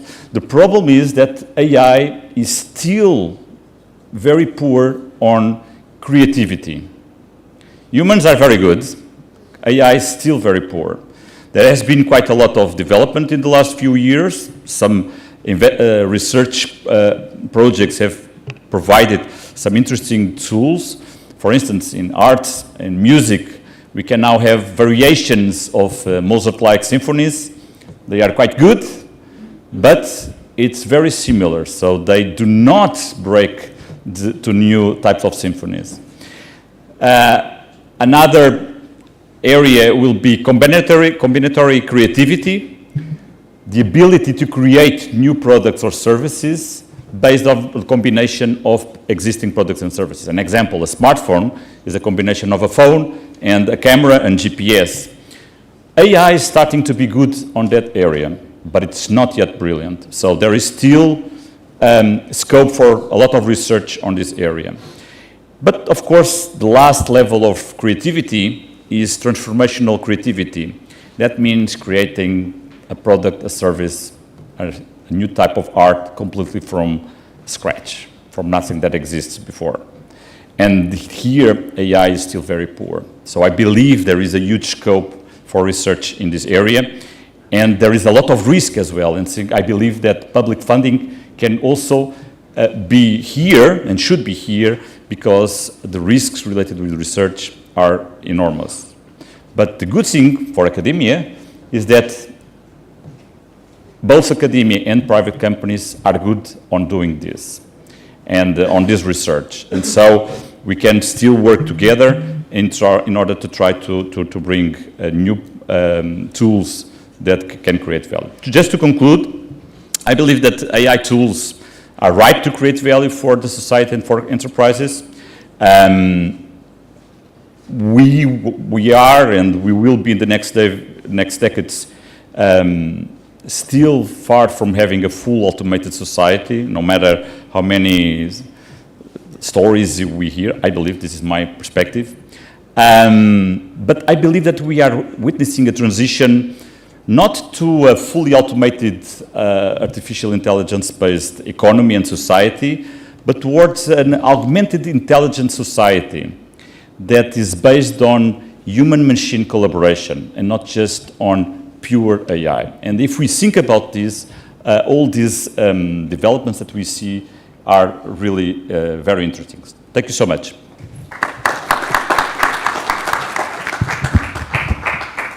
Thank you very much for this very insightful presentation. It's a great honor to be here with you. It's a pleasure to be part of this great event and conference. My friend, Professor Salah Baina, talked about the similarities or the relations between Morocco and Portugal. I think we have a lot of similarities as well, not only in history, but also in terms of geography and in terms also of population. Our nations are medium-sized nations. And the idea of this second panel is really to talk about how we can augment our nations, our organizations, our individuals, based on new AI tools. How to build, based on this augmentation and on these tools, not a 30 or 10 million nation, but 100, 200 million populations by augmenting every individual and every organization in a way or another. During the COVID pandemics, we discovered the new normal. And now during this wave of artificial intelligence and generative AI, we're discovering a new concept of everlasting, atypical or everlasting original. So my first question to Tilila, who is technical lead for AI and data in Microsoft for the Central Europe, Middle East, and Africa, is from your perspective, how can we in Morocco and Portugal be more efficient, be more productive? How can we build AI augmented individuals and enterprises based on new AI tools? Hi everyone. I'll speak in English for this one. Well, it's a loaded question you just asked me, so I think I'll break it down into three pieces. The first one is data, the second one is technology and the access, and the third one is literacy.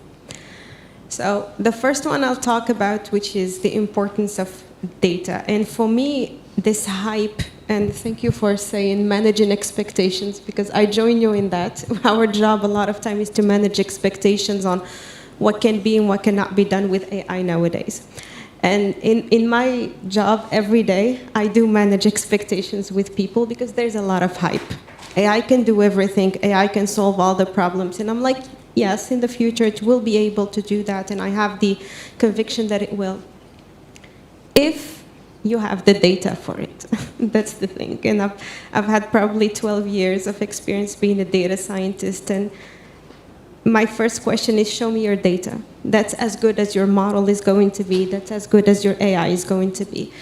So to answer your question, for me, the biggest opportunity I see is that now that we want to jump in the wagon of AI, we'll have to ultimately go check that data.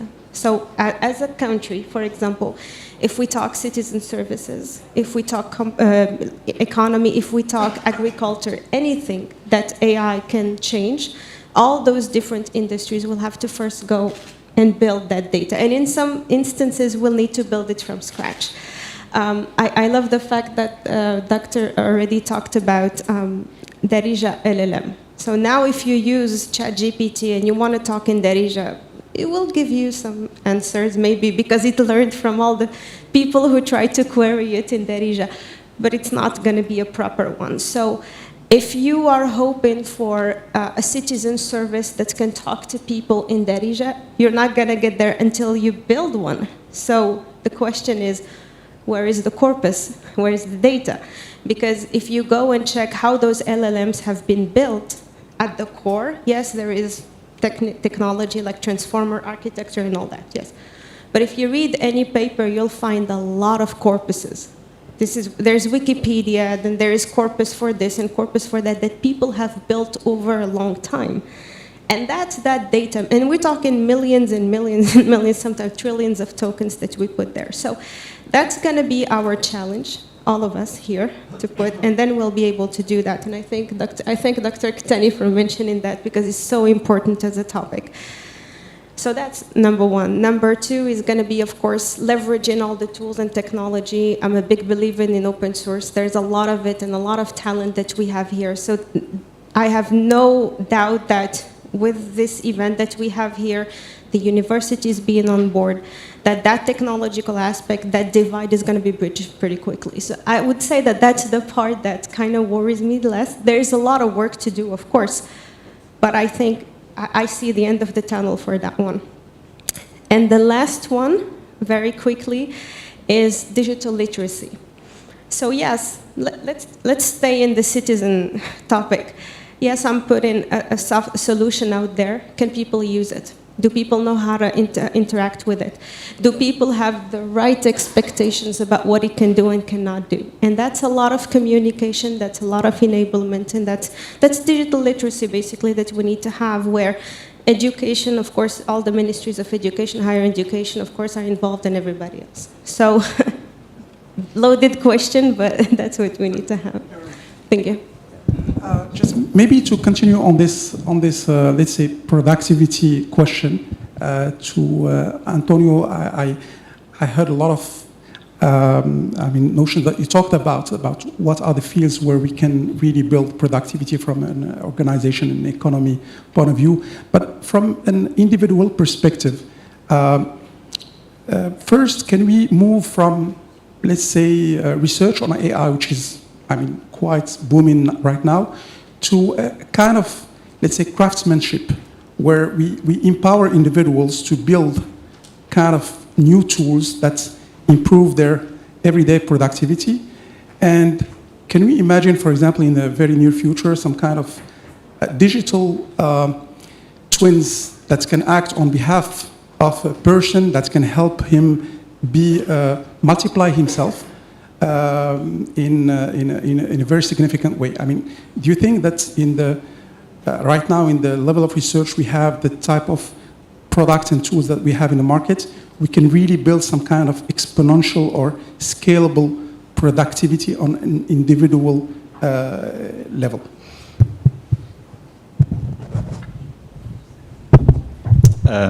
Yes, I think I'll give an example. So one of the first things I did with ChatGPT was to write, I'm married for 30 years, so I took ChatGPT and write a poem to my wife. And I put some in the prompt, many things about my wife, and it wrote a beautiful poem to my wife. So after 30 years of marriage, I was able to write a poem to her. Of course, she was very surprised, because I never wrote nothing before. She was even more surprised when 5 minutes later I sent her another poem. So that she was starting to be very curious about, and of course I had to explain that. Taking back to more serious talk, yes, of course we will see, I'm pretty sure that we will see limited applications of AI for the individual that will, of course, leverage,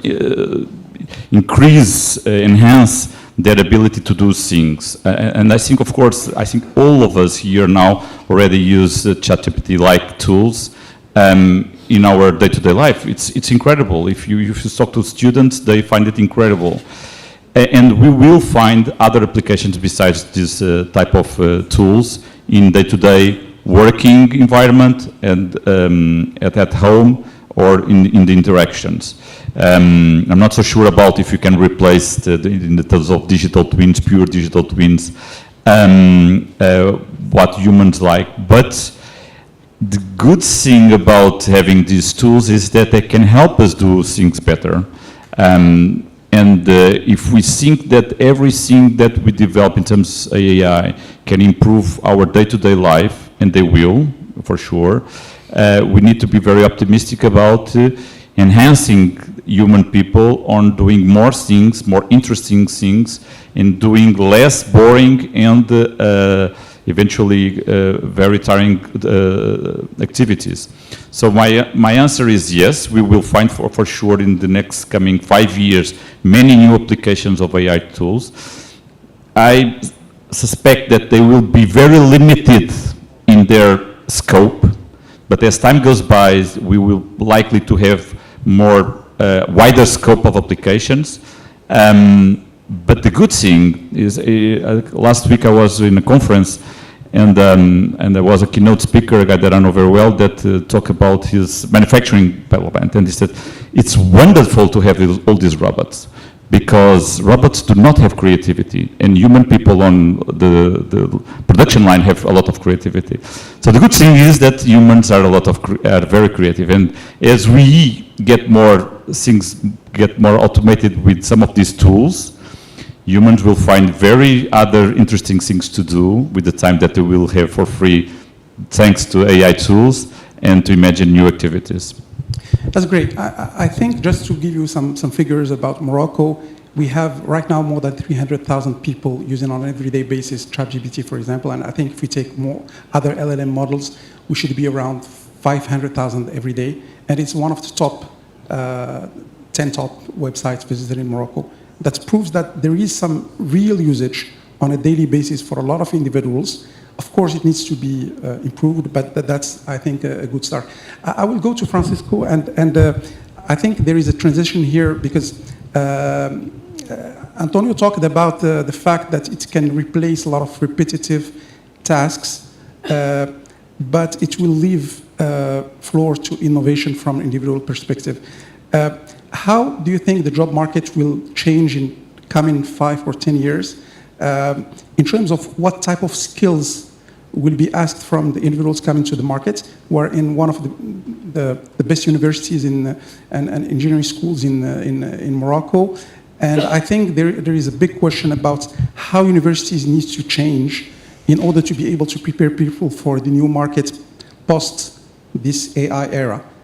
Because as we understand from what have been said, a lot of rational tasks will be replaced. So what will be left in terms of skills, and what needs to be added in terms of education in order to be preparing for this new market? Yes, thank you. I think you are touching a very important aspect of this entire discussion, which is human resources.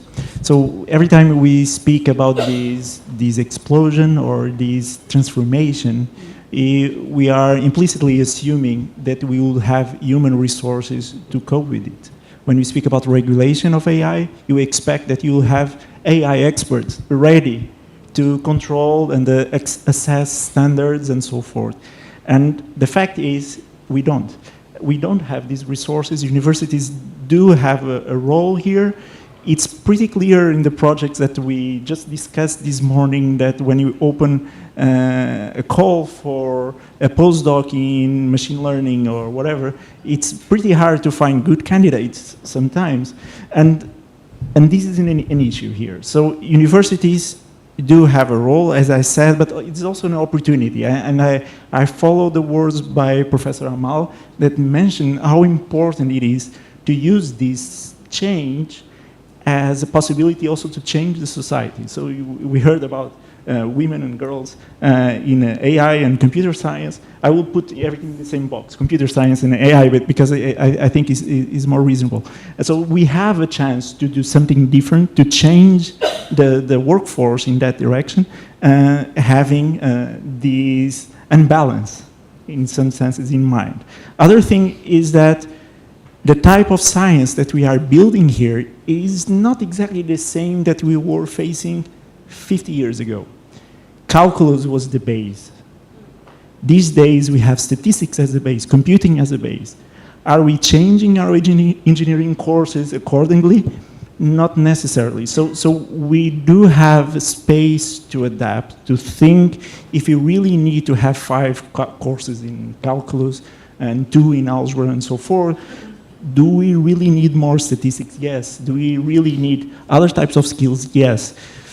So there is space for this, and this is important. The other thing is that we need to, this is a problem in entire science, we need to find the right question. So the fact that we have the huge amount of data, or you don't have the huge amount of data, you need to know what you want to answer. So when you speak about the leaders of this type of projects with public administration, often you have questions something like, I have this amount of data, can I do something with this? So there is no concrete question. So we need to learn how to make the right questions for the right data that we have. And this is not trivial. Normally when we speak about PhDs and research, the difficulty part is normally not the technical part, is to find the right question. And here we need to find the right questions that we can answer today.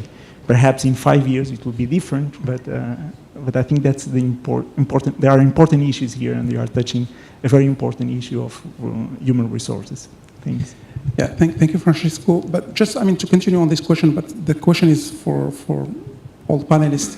Apart from what we need to be focusing in terms of science of technology, do universities need to be more focusing on things like social intelligence, emotional intelligence, and maybe creative intelligence? Because as a fact, these are the areas where AI is poor now, and where probably, at least in the next years, AI will not be able to replace individuals. And what does it mean in terms of university programs and planning? Maybe the question is Professeur Taheri from Université of Mohammed V de Rabat, INFES. Merci beaucoup. Donc, vu la contrainte du temps, donc je vais essayer de présenter l'essentiel, soit les axes de recherche en relation avec la thématique intelligence artificielle, ou bien les projets qui sont en cours, ou bien les projets qui sont déjà réalisés par notre laboratoire et notre département. Alors, pour les axes de recherche, notre laboratoire, donc, il travaille exactement sur la thématique de la computer vision, surtout, c'est-à-dire dans le domaine médical et dans le domaine industriel. Il y a une autre équipe qui travaille sur le domaine de la cybersécurité. Alors, pour les projets qu'on a pour notre laboratoire, on a déjà un projet qui est opérationnel au CHU Hassan de Fès. Donc, c'est un projet normalement d'aide au dépistage et à la chirurgie normalement de la maladie de l'arthrose. On a un autre projet qui est normalement en cours. Ça fait 2 ans qu'on a déjà commencé le projet. C'est un projet dans le cadre du programme Khawarizmi. Donc, on a bien reçu le matériel, donc on a déjà commencé le travail. Donc, on a des résultats, voilà. Actuellement, on peut parler normalement d'une base de données marocaine sur la maladie de la rétinopathie diabétique, voilà. Donc, c'est un système prédictif d'élaboration pour la détection et, normalement, la classification des images de la rétinopathie diabétique. Donc, maintenant, on a bien construit une base de données. Donc, on est sur l'étape normalement du brevetage et on a développé des modèles qui sont déjà publiés dans des revues indexées, 3U Transaction, Pattern Recognition. Donc, on a vraiment des modèles, voilà, qui sont à base de deep learning. Et maintenant, donc, on est sur l'étape normalement de prototypage. Voilà. Mais on cible par la suite, donc surtout avec le nouveau président de notre université. Donc, on a déjà l'accord du conseil d'université de la création normalement d'un centre de la réalité étendue. Donc déjà le conseil, donc, il nous a accordé normalement un budget de 1,6 million de dirhams. Donc toute une équipe donc, qui va travailler sur voilà, le domaine de la réalité virtuelle, la réalité augmentée, la réalité entendue, bien sûr, donc, en accueillant normalement les travaux de recherche, de développement dans le domaine de la réalité augmentée. Alors, sur les côtés formation, surtout avec la nouvelle réforme, donc actuellement, donc, notre département, donc, on a 3 filières. Une filière de génie informatique, une filière normalement licence sur les sciences des données, et on a normalement 4 formations master. Un master sur les big data, un master en co-diplomation avec Paris-Sorbonne, Paris 13. Ça, c'est une très bonne formation. Et on a normalement un autre master sur les qualités des logiciels et un master en cours normalement d'accréditation sur les multimédia intelligence et advanced machine learning. Voilà. Donc nous sommes intéressés par des collaborations avec nos collègues portugais, soit dans le côté recherche, c'est-à-dire des thèses en co-tutelle, des formations co-diplômantes, ou normalement des projets de recherche, soit dans le domaine médical ou dans un autre domaine. Très bien, merci beaucoup, c'est Hamid. Très pratique, donc appel aux chercheurs pour voir éventuellement s'il y a des projets de collaboration autour.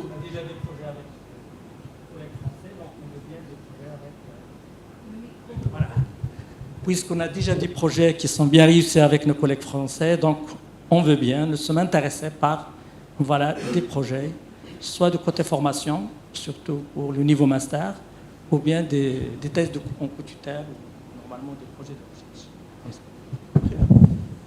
Merci beaucoup, Sir Hamid. So just to continue on the same, let's say, topic, of course, we talked about the individual, we talked about impact in terms of skills and the marketplace, but at the end of the day, how to put human at the center of AI research? How, one of the questions that needs to be answered is how this will benefit to human in terms of, making more inclusion, being more inclusive, and being more, having more equity in different fields. How AI can really bring new solution to the table that can help a human being to be, let's say, more human. So maybe Tilila and then Antonio.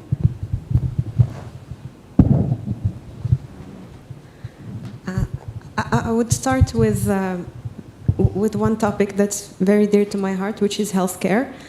And there is actually a revolution happening as we speak on the genomics field, where we're able to literally go at the level of the DNA, understand it, and maybe when we'll have quantum computers available, that's going to be even bigger than ChatGPT, because there's gene editing also. We're able to edit the genome and all sorts of things. So that's already a Pandora's box waiting to be opened, and I think some people already have the key.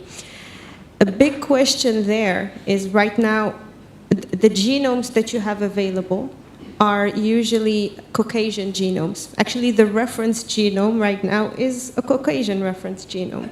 Why is that? Well, they were the first, so there you go, you have it. Having said that, if I want to study some diseases like cancer, cardiovascular diseases, diabetes, anything, of course we all have the same genome, 99.9% is the same, but it's those differences of somebody from a Moroccan ethnicity versus somebody from Chinese ethnicity versus somebody from, Aboriginal Australia. These make a difference. So if you really want to give equal chance for everybody to benefit from that revolution that's going to come, you need to have everybody's representation. So that's a very big question. How do you do that? So there's a whole, let's sequence all the genomes, let's research the genomes, and then, that's the data component I spoke about earlier, and then also the part that you spoke about, do we have the skills of the people who are going to research things that are specific, let's say, to the Moroccan community, because then we'll end up, we have some specificities, we have sensitivities to some specific diseases, so maybe the Portuguese are immune to those, but we are maybe more sensitive, or vice versa. So what do we do about that? And that's the whole part of, when we talk about fairness, when we talk about inclusion, it's also how do we prepare the next generation for that, so that maybe there will be a cure to cancer, maybe. But since all the data was for Caucasian, maybe it won't only work on the Caucasian, but not on us, right? So there's this whole aspect that ultimately reverts to data, ultimately reverts to research and all that. So that's a very important topic. Of course, there are some other topics that I'm sure my colleagues will talk about in terms of safety and all that, but that one in particular is one that I think was worth highlighting.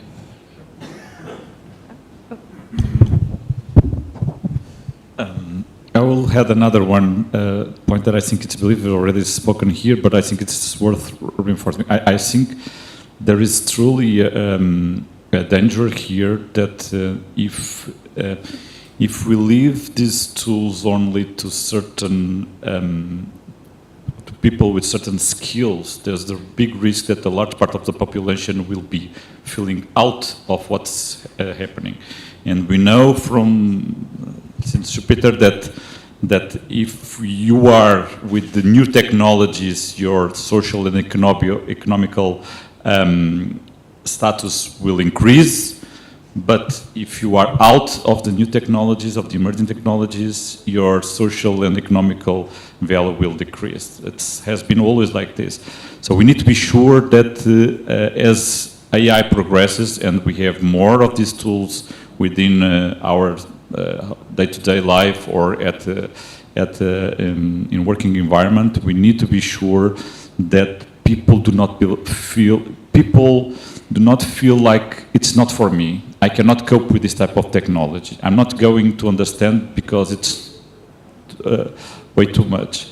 This has to do a lot of things that Francisco was saying but I see the difficulty. Now, we have more and more in our degrees, whether it's in engineering, medicine, or whatever, we have more and more knowledge about scientific parts of those areas. But at the same time, we want to give them, for instance, social skills. And now we want to give them AI skills. And then we don't have time to lecture anymore a degree. So I don't know how to solve this, but this is very important because let me give you another example. My daughter, she's 23 years old. She just finalized medicine course. She likes very much medicine. And I tell her, look, you cannot be away from this evolution about AI in medicine. And she says, I'm 23 years old. I'm not going to learn that anymore. I will leave that to computer science and other people. And I said, it's a very strong mistake that you're going to do in your professional life if you want to stay away from this. Now, imagine a person with 40 years old, 50 years old, 60 years old. So this is very important. How we make at society level change management in order to incorporate some of the needs of working with these tools, that's a big question mark. I'm sorry, I don't have an answer. Maybe Francisco has.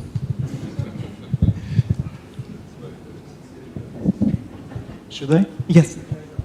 Well, to pick Antonio's words, so the social aspect that you were mentioning, I think is very important. So as I was saying, we will have a different socio-technical ecosystem. And this different social-technical ecosystem deserves different studies, and also AI can help, but also create new questions. So is it possible to promote some kind of cooperative AI that promotes cooperation among humans and so forth? Yes, it's possible. There are tons of research about this, and we have strong indications that this can be helpful. You can reduce inequality. You can foster cooperation in climate agreements, if you wish, or if you want to try it, to go to the most difficult one. And that's the part that perhaps the social part of AI that perhaps needs to be taken care of. So I think it's the next step. This human-centered AI, this social AI, these aspects that are in between social science, behavioral science, and technology would be perhaps something that areas like multi-agent systems and others that are very old areas within AI, but they have the tradition and the skills to know what will be the impact of having a certain technology within a certain human framework. Regarding the aspects of having a team, I think this is very important, to have interdisciplinary teams. And computer scientists can work or computer science can work as a language of interdisciplinary research, just like mathematics and physics were 50 years ago. And this is an important factor that can be introduced in the curricula of our courses to create experts in interdisciplinary research using the tools being mathematics or computer science to do so.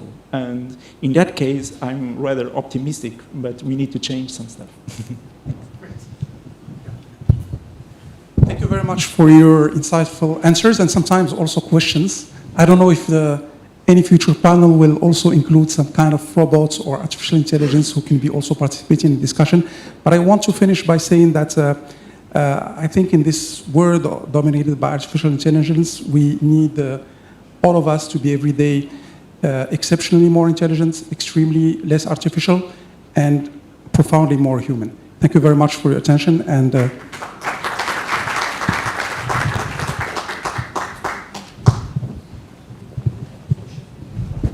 maybe, sorry, one second, if there are any questions maybe from the audience? Yes. Yeah, maybe we can, sorry.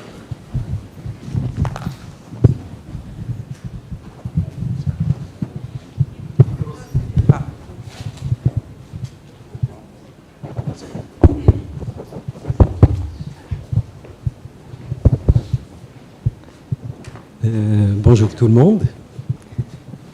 Alors, je suis professeur Nourdine Falih, je suis de l'université Sultan Moulay Slimane de Beni Mellel. Et tout d'abord, j'aimerais saluer vivement Monsieur le ministre par sa militance, je dirais, par son intérêt, par l'intérêt qu'il porte à ce paradigme technologique disruptif et révolutionnaire qui est l'intelligence artificielle. Je rappelle seulement qu'il n'y a pas longtemps, il nous a honoré par sa présence lors d'une journée à Beni Mellel sur l'intelligence artificielle. Et c'était particulièrement sur cet engrenage, si vous voulez, ChatGPT et enseignement supérieur, avec tous les défis et challenges. Donc, dans cette continuité, nous avons aujourd'hui cette conférence axée sur la même thématique, intelligence artificielle, dans le cadre des relations maroco-portugaises. Et je profite quand même de l'occasion pour remercier vivement l'invitation de Monsieur le Président de l'Université Mohammed V ainsi que Madame la directrice de l'ENSIAS pour d'avoir organisé ce congrès. Alors, mon intervention revêt une casquette, si vous voulez, de partage plutôt que de questions.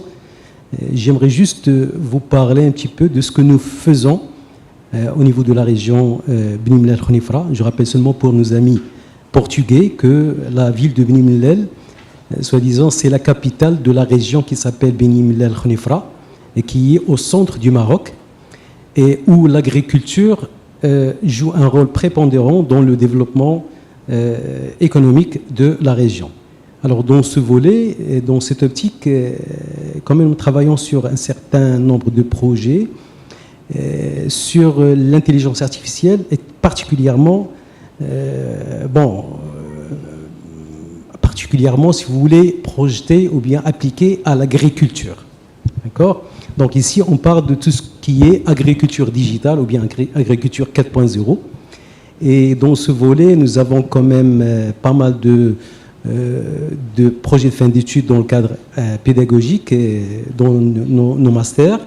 Et dans le volet recherche, nous encadrons pas mal de thèses axées sur cette thématique d'agriculture digitale, particulièrement l'utilisation de l'intelligence artificielle. Et nous avons déjà la première thèse soutenue, c'était l'an dernier, sur l'utilisation de l'IA pour la détection des mauvaises herbes. Nous avons d'autres thèses telles que la métamodélisation de l'agriculture connectée 4.0. Je ne sais pas si vous pouvez juste rapidement raccourcir, comme ça on peut conclure. Oui, je suis en train de vous parler de ce que nous faisons. J'espère que ça pourrait tirer profit de ou bien enclencher quelques modes de coopération et d'engrenage positif entre les deux pays, notamment en agriculture, en utilisation de l'intelligence artificielle en agriculture. Donc là, si vous insistez... Non, en fait, c'est juste pour permettre éventuellement aussi une deuxième question. Encore une fois, je pense que l'appel est retenu. Aujourd'hui, il y a un domaine qui est important. Donc, il y a le domaine de la santé dont on a parlé, mais il y a aussi le domaine de l'agriculture où le Maroc investit aussi énormément dans le domaine de la recherche autour de l'IA. Je pense que c'est un appel aussi aux chercheurs des deux côtés, des deux rives. Justement, je rejoins l'appel de mon collègue tout à l'heure de l'Université de Fès, donc qui a parlé de tout ce qui est médecine, domaine médecine. Là, j'évoque ce volet d'agriculture digitale utilisant tout ce qui est AI.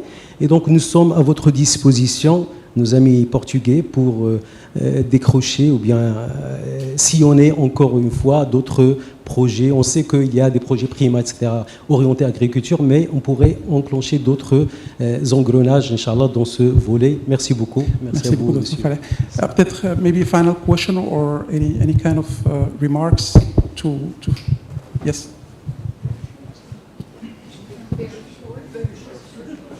Very short, please. Yeah. Maybe 1 minute. A last one and so a we can- shorter one. Yeah. Very short, and it's about the doctor's father who asked his daughter to learn about AI in her field. I think this is not the right way to do it, because actually she will end up by using a tool, a program that uses AI. And it's like if we're asking doctors of today to understand the program that is doing the diagnostic or that is doing databases or this or that. So we need to distinguish between AI as a field, and this is for AI scientists from whatever school or discipline they are, and medicine and geography and philosophy, which necessarily will be using AI tools, but not AI itself. Yeah, maybe, yeah. Just comment on that. You are absolutely right. So I actually didn't ask her to learn about AI per se, but the question is, she, like most medical doctors, she believes that the human part of being a medical doctor is everything, and the technology, it's an enabler supporter, of course. But what I told her is she needs to keep the pace the knowledge about the pace of the new developments, and not being reactive, but being attentive to every new development on this area. And that's very hard to do. Even for us that work in AI, it's very difficult to keep up about the knowledge that's happening.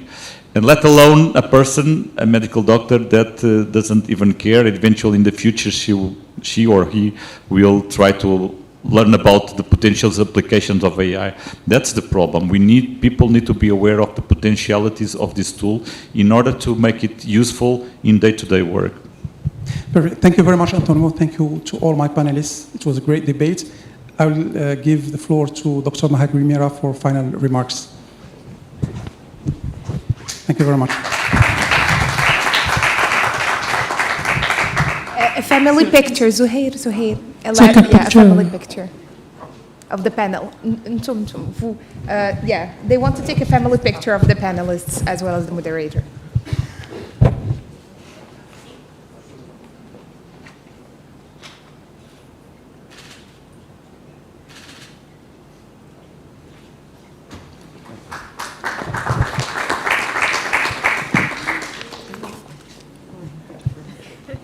C'était très intéressant. Toi, fais attention. Merci beaucoup.